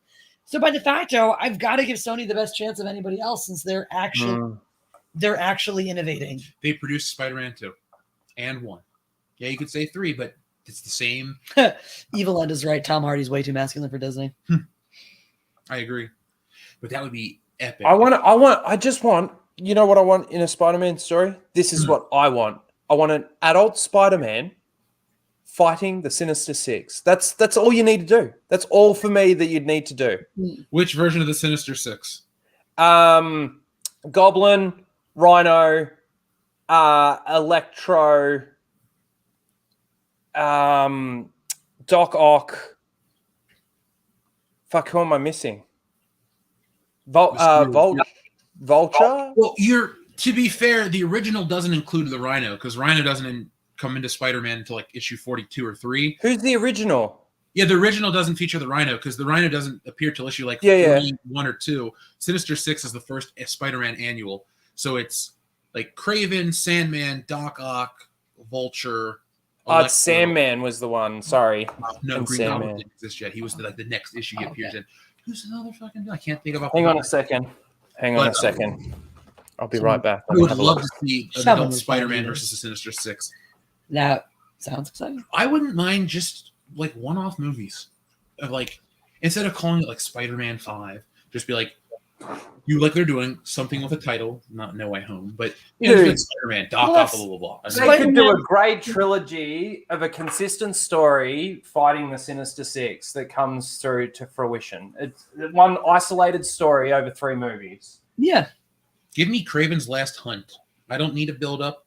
You give me a half a movie of how this great Russian man has been besmirched and embarrassed by Spider-Man. Yeah. You spend part of it showing his depression and insanity, and then you end it with him shooting Spider-Man. I think Spider-Man's a great character for that, like a great serialized character where you could keep a narrative through line for his personal life and create, big one-off plots with one-off villains, or not one, even recurring villains, one-off stories. He's serialized like a Bond, which, speaking of that, same son. Humongous. Mysterio is the other original. Yeah. So you've got Sandman, Vulture, Doc Ock, Electro, Kraven, and Mysterio. Mm-hmm. Him as an adult. I'm sick of seeing Spider-Man as a kid or a teenager. That's can't we move past that? Guys, we just have to hope and pray that finally Tom Holland, that maybe this is the year that Tom Holland hits puberty. Wait a second, though. In their world, in the middle of a punchline. Sorry, good. Right over. It's over. I'm actually 23 years old. Because remember, 5 years of the snap. So we have what we want. Yeah. Maybe they killed Garfield War. Yeah, I wouldn't be surprised if it's something ridiculous, retarded like that, where it's like, oh no, he goes into another dimension, and like that Peter Parker dies, and now he has to be that Peter Parker over there, and then the other Peter Parker, and he's gonna be that Peter Parker and live in that universe and see what it's like to be that. That would be version the of Peter worst Parker. movie ever. I think that's a possibility. But yeah, I people don't know. Look, this new one, it felt like a comic book movie. based on the trailer. I did get hype for it. I am diminishing my hype or suppressing my hype because I've got no confidence in, and I understand that it might be different and I'm willing to give it a shot. But if this is going to be playing a part in the MCU and based on what I am seeing in the MCU, I don't have a lot of confidence. That's all. I feel like I've perfected the art of lowering my expectations, of preparing for the worst, hoping for the best, of legitimately going into some of these films. And like Black Widow is a great example. I had a perfectly enjoyable time watching that entire film. The third act is bullshit, falls apart completely. You can tear that apart 6 ways from Sunday, but I enjoyed the piss out of a lot of Red Guardian's character, out of a lot of Florence Pugh's acting in it. I thought the humor was appropriate and enough. It was very fucking Russian, uncomfortably so. At the time I was refereeing a fencing tournament, there were a lot of Russians around. I was having some PTSD.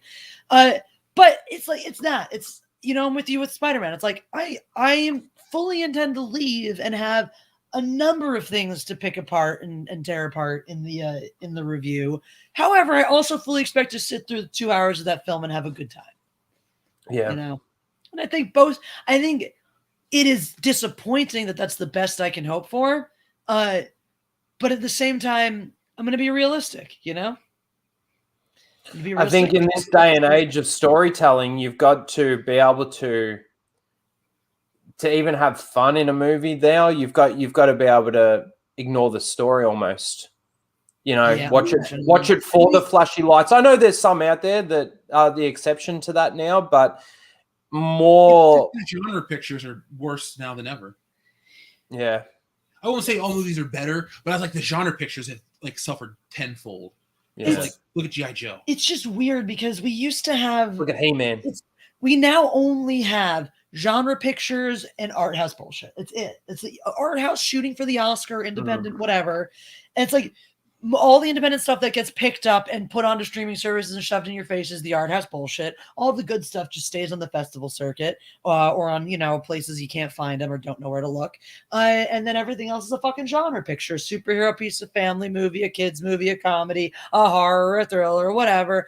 And it's like, there are no people that actually just go make movies for the pure love of making movies anymore, or there's so few. Well, there's too many people involved in the marketing of a movie that take that away from think they have a creative look. Creativity isn't for everybody. Just because you can watch a movie or read some words on a page doesn't mean you can write a fucking script. Yeah, people that make these movies need to learn that shit. Just because you work there doesn't mean you're a creative person. Kathleen Kennedy would have suffered or would have learned better. Oh, you're good with numbers? Stick with the fucking numbers. Exactly. Don't give me a goddamn idea. Go fetch some money. Go find us money. Go make us richer. Don't tell me how to fucking ride a lightsaber. Exactly. Shut the fuck up. Like, everybody is so involved. And you know who else is guilty of it? Avi Arad, the producer of the Spider-Man films back in the day. He thought just because he bought a toy company and he looked at the numbers and he saw Venom made them so much money, he thought it was going to make a good movie. No, it did not. It made them money, but it killed their franchise in the process. Yeah. I wish Good day, Brendan. There was, like you said, Jesse, more like I Love You, Man, like a middle of the road type of film that's great, that's got big actors, that appeals to everybody, but it's fucking funny and it doesn't need to be one of those two things you talked about. Exactly. Yep. We've lost that. Every comedy has to be the funniest movie you've ever seen, the best version of this, the most whatever. No, sometimes it's just a good time. Advertise me a movie as a good time, and I will go fucking see it. But even comedy's changed. Culture's changed the comedy too. We can't be that funny anymore. Slap the bass. I slap the bass, man. Slap the bass. Jesse, up here. But yeah, we're peaking on some. And then on the other side of that spectrum, you had movies. God, two from the same year, actually, great examples of completely different sides of the spectrum. Crouching Tiger, Hidden Dragon, and Gladiator both came out the same year. And one is a fucking foreign film, a film you need to watch dubbed or subtitled, made with all Asian people. Oh my God. How fucking woke of them. An entire fucking Asian cast made by Asian people. And for some reason, back in fucking the year 2000, we all had our heads out of our asses enough to go, oh, when Asian people make a movie, when somebody from another country makes a movie about their own goddamn culture, maybe we should go watch that movie instead of sitting on our asses and going, I can write one better and appropriate their culture while also screaming and crying on the internet about cultural appropriation. Like, fuck. Anyways, that, and then Gladiator, Ridley Scott fucking masterpiece, all-star cast. You can't, a movie to that like that today would have to have you'd have to have Daniel Day-Lewis and then like 3 people from Broadway, and it would have to be 3 hours long and like feature some sort of like all throat singing score in order to be, you know, considered cool. And you have to fucking race. It'd have to be Jaimin Hansu's character as the lead because we can't have a white. And then it has to end with a credit that says, "Don't laugh at this music. This is based on historical representation." Exactly. If you laugh at this, you are racist. No, I was gonna say they read it on the back of a scribe, like the witch. You know, they told us, "Oh, it's it's accurate to the time. This is accurate to the time, according to this pot we found referenced in an episode of Ancient Aliens." That's funny. That was a thought I had earlier, by the way. It's a good show. Was what if all these things? What if it was just customary to write way differently than people spoke, like in plays and shit too? Like that's we write this way, but like no one actually ever spoke Old English. Like that sounds just as retarded to them as it does to us. And like Shakespeare's is like weird high art shit. And so it's like, oh yeah, we read it like the way they talk. And it's like, no, there was like written word and spoken word, and they're not the same thing. Because I mean, only a few people knew how to fucking write back then. So you know, what up, brightest day? Welcome, Craig Kirby. Thank you for the super chat. Jeff speaks, and some cat comes up to his face. Cat, hey Jeff, calm down, man. Give me treats instead. Give me treats. I can't actually believe it, but I do need to. You chat. just saw that, yeah. I will be right back. Sorry, guys. No worries. You do that. You know what? I'm gonna take this opportunity to go to the bathroom. We're just gonna leave Jeff. Do it. The stream by himself. Do it. Oh, that's fine. He can just sit here on his phone. I don't care what he does. It's like that scene from Wayne's World. I'm having a good time. Not. Hey, you ever see that episode of The Twilight Zone where the guy signs a contract and they cut out his tongue and they put it in a jar and it doesn't die, it just grows and spawns baby tongues? Yeah, that's not a real episode. That was made up for Wayne's World. Let's see. Beer. Jeff Stream, that was the High Council earlier. There you go, Liquid Blake. I don't know, old school Jeremy. Maybe.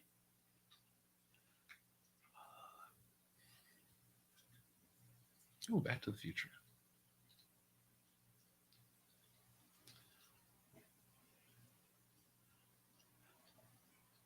Thanks, Greg Curry. I'll teach Borat. It'll be funny. My suit is black, not. I found our little attic begging for you know what. Already? You know what? He's always a begging. That's true. He's so He's a little hungry. beggar. I'm trying to forget that I'm addicted to secret treats. But I want them and I need them. I'm addicted to secret treats. And you told me couldn't have secret treats no more. I got so mad. I got endorphins to swarm. Okay, I have some secret treats. He's actually addicted to these treats. Yeah, it's the one and only She Pancake. Goodbye. He's actually addicted to these treats. Okay.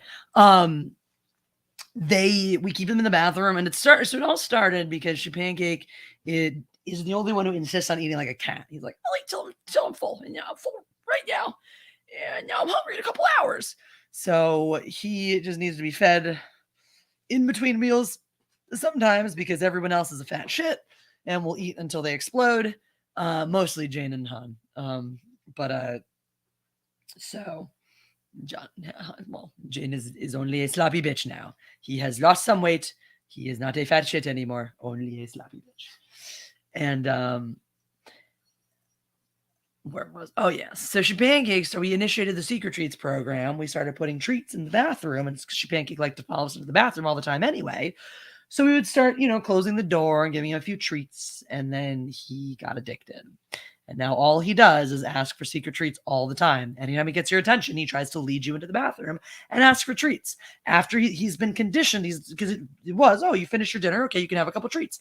He now expects that. Oh, I'm done eating. He wants the treats. He will now go take a couple bites of his food and go, give me treats now. He is being currently taught that he does not get secret treats until the bowl is empty. But it's hard going, and he's going to try to destroy a lot of our stuff in the interim. So that's our little boy right about now. Is he swarming? He's swarming. Like Norman? Swarming like Norman. Oh yeah, he's got this friend. He's a Dorfin from the wrong side of the tracks. His name's Swarming Norman. He used to swarm people to death, and then he reformed. Now he's reforming Norman. And he's still a foreman? He's still a foreman. Yeah, foreman of the mall. Then he'd be swarming. He'd be swarming. But he only swarms now when he needs to. And he doesn't swarm people to death anymore unless they deserve it. Greg Kirby says, do your cats poop in a toilet like in that movie?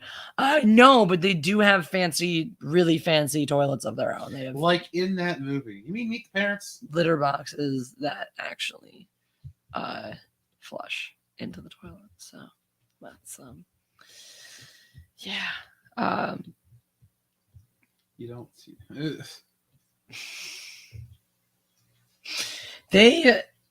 Well, it's a back and forth with Shit Pancake over who's teaching who.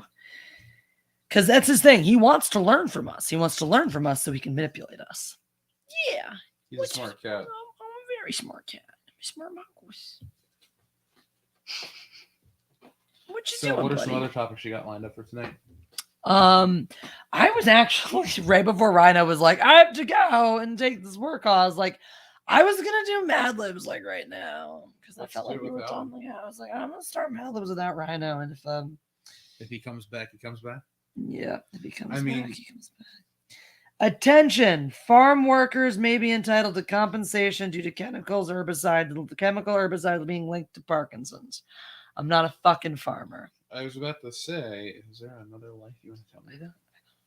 Because I need to know if I'm going to lose you. Yep. I still want to know what happened to all of my tabs, and why they just all disappeared. Asante Samuel blasts Bill Belichick following Cam Newton release. Cold-blooded is an understatement. Just tell him, Asante. Bill Belichick sucks. I'm not a fan. I don't like the Patriots. Sports ball. We got to get ready. Yeah, it's almost sports ball o'clock. Sports ball 30, you say? Sports ball 30. How did you feel about not going to see Shang-Chi this week? Fine. Actually, Comfortable. Might end up seeing it for the channel, but I'll watch it with you. I have to. Well, we went and saw Black Widow. I don't think it could be any worse. Why is this not opening? Do you need to update Mad Libs? Do you need to update yourself? Cannot connect to the App Store. Cool, my phone is just broken. That's why. That's why nothing is working, because my phone is just off. Off the Wi-Fi? Just off. It's not working. Cannot connect. Cannot do anything. Jesus. Try harder. Do you want me to get the Mad Libs out? Might be working now. Give it a second. Oh, okay. Oh. What the actual F? No, yeah, I kind of just want to know what's going on with my phone. I think it just needs to be restarted. Okay. Its storage is not full. How did it suddenly become full? That's this is what's happening. So I've opened the storage, and it's like storage is clearly has like a lot of storage left, and then it just quit. It's just my phone is just spurting out. It's the freaking Livid app is what it is. I got email streamer support again and be like, yo guys, you need to fix this so that your app stops like eating my phone. It's retarded. Makes no sense. Evilent is ready with the Gungan Dong. I see you. I mean, if you're ready for Gungan Dong, I don't judge here, man. You're no judgy. It's kind of nice that the He-Man hubbub is over because I was really tired of seeing He-Man every 5 seconds on my Facebook feed. Yeah.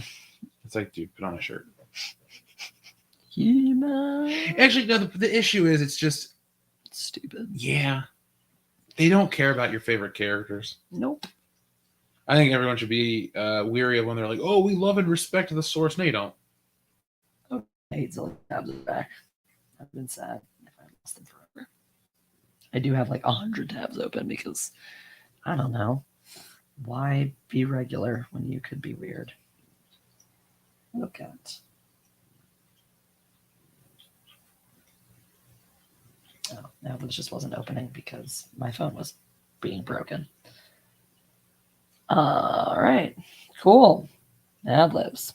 Mad Libs o'clock. My books, my free collections. Orlando. This was just in my feed real quick. Look who it is. It's your boy. God damn, so sorry about that. Ah, your timing is great. It's so funny, guys. I told Jesse before we started, I'm like, I am on call for work. So, like, if they call, it's very rare. So that probably won't happen. And then what do you know? Of course they do. It happens. Good timing. We were totally going to start Mad Libs without you. But I decided I wanted to wait. Cool. And so we're going to start it on a saga.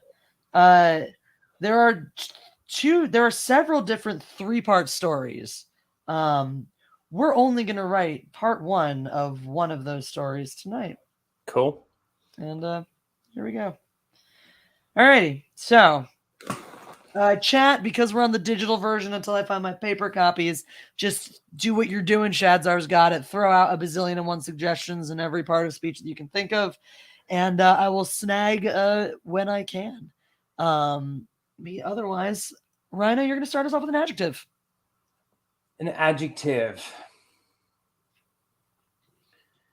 And if you forget what a part of speech is, don't be shy and ask. No. I'm okay. Adjectives describing, right? Yep.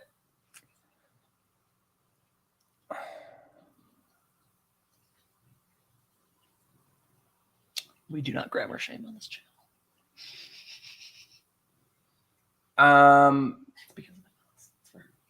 Good. That was her other birthday wish. Self-care. And no grammar shaming. Sweaty. I like it. Ooh. What about? I like it. All right, Jeff. A silly word. Farfignugan. Farfignugan. Farfignugan. Did I spell it right? I think so. It's a real word. Farfignugan? It's a real thing. Yeah. What the fuck is a farfignugan? All right. Farfignugan. I was about to ask if anybody had suggested any animals, and then I look up and Greg Kirby has Crocs and Dingo. Dingo. Farfignugan means real quick. Sure. It's the German word for driving pleasure. I knew it was a thing. Because German, gotta love how they just everything's a compound word. Dingoes it is. All right. Dingo ate your baby. Hey man, it's a true story. Don't joke. And a noun for Jesse.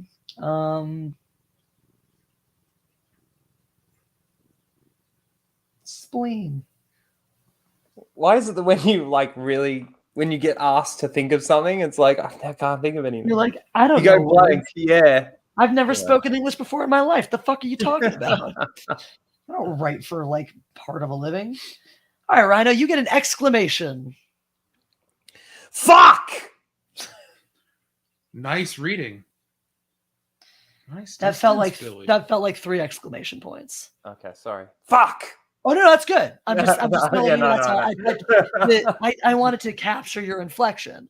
So I typed all caps with 3 exclamation points because that's what I received from you. All right, Jeff, you got a place. Nirvana. I like it. Alrighty.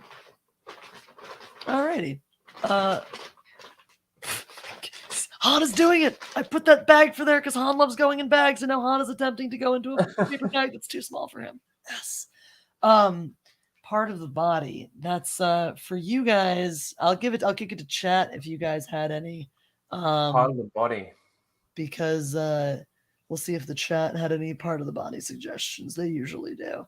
Because I did already pick one. It was a spleen on my turn. So come on, chat. Give us some body parts. I'm gonna let you guys have this one since you don't usually get body parts. Why are you doing this? What's the next one? What do I got to think of? Unfortunately, I don't get to tell you ahead of time on the way the app works. It's very annoying. I can't wait to annoying. discover my actual books somewhere in one of these boxes. Horn, ass. Brendan really wants ass. Female. We'll go with ass. Yes. Pancreas is fun. As is tongue. All right, and a verb. Do. For me. Skid. Is that you? That's mine. I'll take skid. Okay. You get an adjective again because this thing hates you. Adjective. Crawling. Adverb.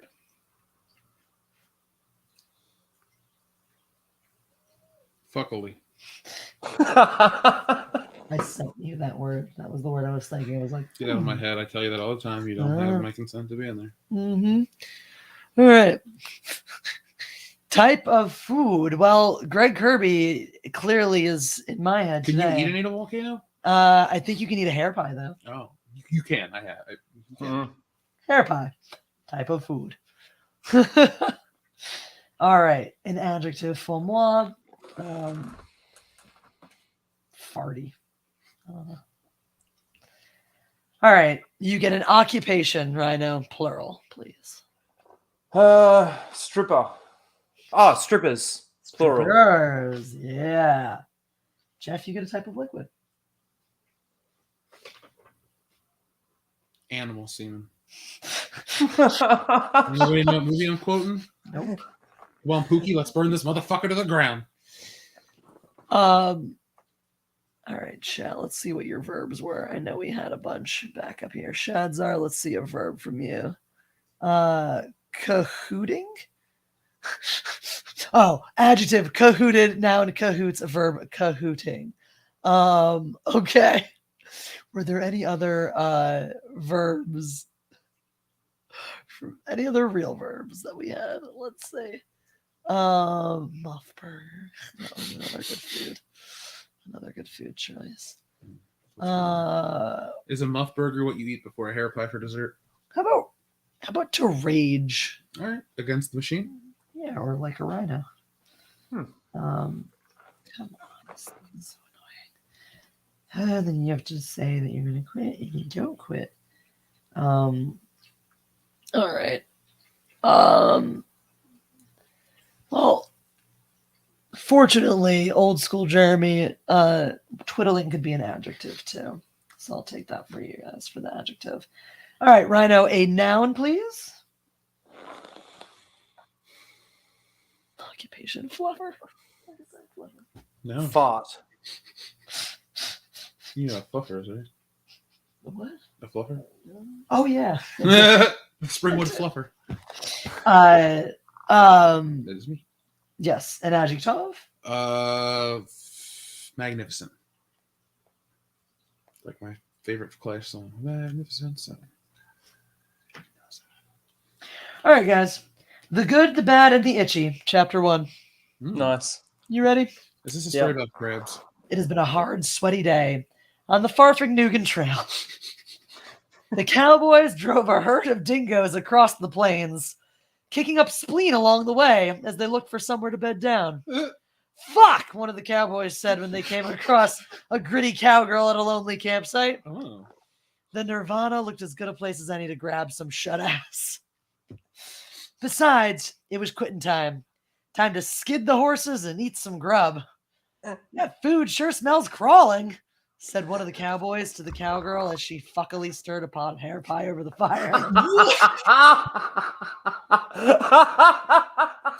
you screenshot that sentence? I just Yeah, that's great. That sentence was worth it.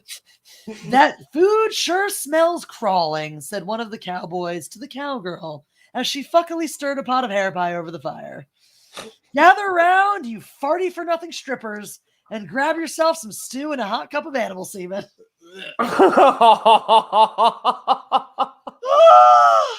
I'm gonna read you a tale of the Twiddling West. And it starts with a song I learned on this here fart. A song about the good, the bad, and the magnificent. And that's where we end. I wish I could have changed my last one. retarded. There you go. Too retarded. We get the bad and retarded. Great. That's good. God. God, they can be good. Just for those, some of those one-liners that come out of them, like. Fuck, Elise. Grab yourself some stew and a hot cup of animal seed. By the way, it was Harold and Kumar go to White Castle. That's getting Harold seed. I'm fuckily stirring the pot of. What was it? Hair pie. Fuckily stirring a pot of hair pie over a fire. That sounds flammable. Oh my god. Great. Well, guys, you guys are gonna have to join us next week to write the rest of the story. Oh, not next week. No, actually, we will not be here next week. We will be there will be no stream next week. We will be in Cincinnati for Horror Hound. But Ryno, since they've just extended your lockdown another 3 weeks, that gives you enough time to rejoin us to finish these Mad Libs. So I'd like to extend you not next week, but the following week and after, if you're around. For sure. Invitation to rejoin us on the stream to find out what's going on in the world and to finish the good, the bad, and the itchy. Yeah. Keen. Good, bad, and retarded. Sounds good, the bad, and retarded. Good, bad, and retarded. That's right. I love it.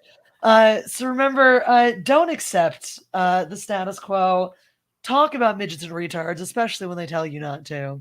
Ryno, where can the good people of the internet find you on said internet? You can find me at Raging Ryno on YouTube. You can also find me at Raging_Ryno3 on Twitch, which I just started my channel up, and I've been playing Assassin's Creed Valhalla recently. A bit of COD, so you can join me over there. You can get some merch. I got the Narratives Fuck t-shirt, which Cell Shade is awesome. He did the design. He's also working on another one, which I haven't disclosed to anyone yet. So surprise for that one. And the only other thing really is my stream on Thursday night if you're in the States, Friday afternoon if you're in Australia, and of course the full Aussie on Lethal Lightning's channel Saturday night if you're in Saturday night if you're in Australia, Saturday morning if you're in the States. Woo! Thank you for having me. Thank you so much for being here. Jeff, where can the wonderful people of the internet find you? On World Class Bullshitters. I'll be there each and every day. There you go. And guys, make sure you do tune in this Saturday. I'm going to post the link so you can set a reminder and watch the little channel trailer. We are having our very first movie club event this Saturday, 1 p.m. Pacific time. The panel will be me. It'll be Jeff and Dion from World Class Bullshitters, and it will be the one, the only Richard Chu, the Academy Award-winning editor who worked on that movie that we all love, Star Wars 1977, as well as One Flew Over the Cuckoo's Nest, Risky Business, a whole host of other great films over his half a century of film work. And he will be joining us on Saturday to discuss Nothing But a Man from 1964 and Mudbound from 2017. Super exciting too, because Nothing But a Man is one of the things that actually inspired him to leave law school and pursue filmmaking instead. So really, really excited to get to talk about that film with him. Really excited to get to talk about some great topics, just have good, honest discussions about certain topics in ways that, we're not supposed to talk about things. But join us for some filmmaking education from one of the greats in the field. That's going to be bad fucking ass. And check me out on Live It, where I stream every day, just about. We do a special stream tomorrow morning, since it'll be the first of the month. All our metrics reset at the beginning of the month, so we want to get a jump. Metrics, it's like literally every month you get a chance to do a bunch of work, put in a bunch of stuff to boost your algorithm on Live It. So join me over there, where in a free and transparent market where streamers are allowed to grow. And right now, my request to everybody, if you love your YouTubers, support them anywhere you can outside of YouTube. Any other apps, any other ways they have of supporting you, any other places you can find them and see them. I'm going to be looking to make even more opportunities to do that. But you can find me on my Patreon, on my Live It, on all my social media. Same with the rest of these guys. Find every way you can support them. Go check out Ryno's Twitch. Check out Jeff. He's got an Instagram as well, a Twitter. Go love up all those things, and definitely send the love and support on YouTube as well. But also support your creators everywhere else also, because YouTube takes more than it gives. The end. All right, cool. God Empress. Shad's already said it for me, so God Empress out. Be excellent.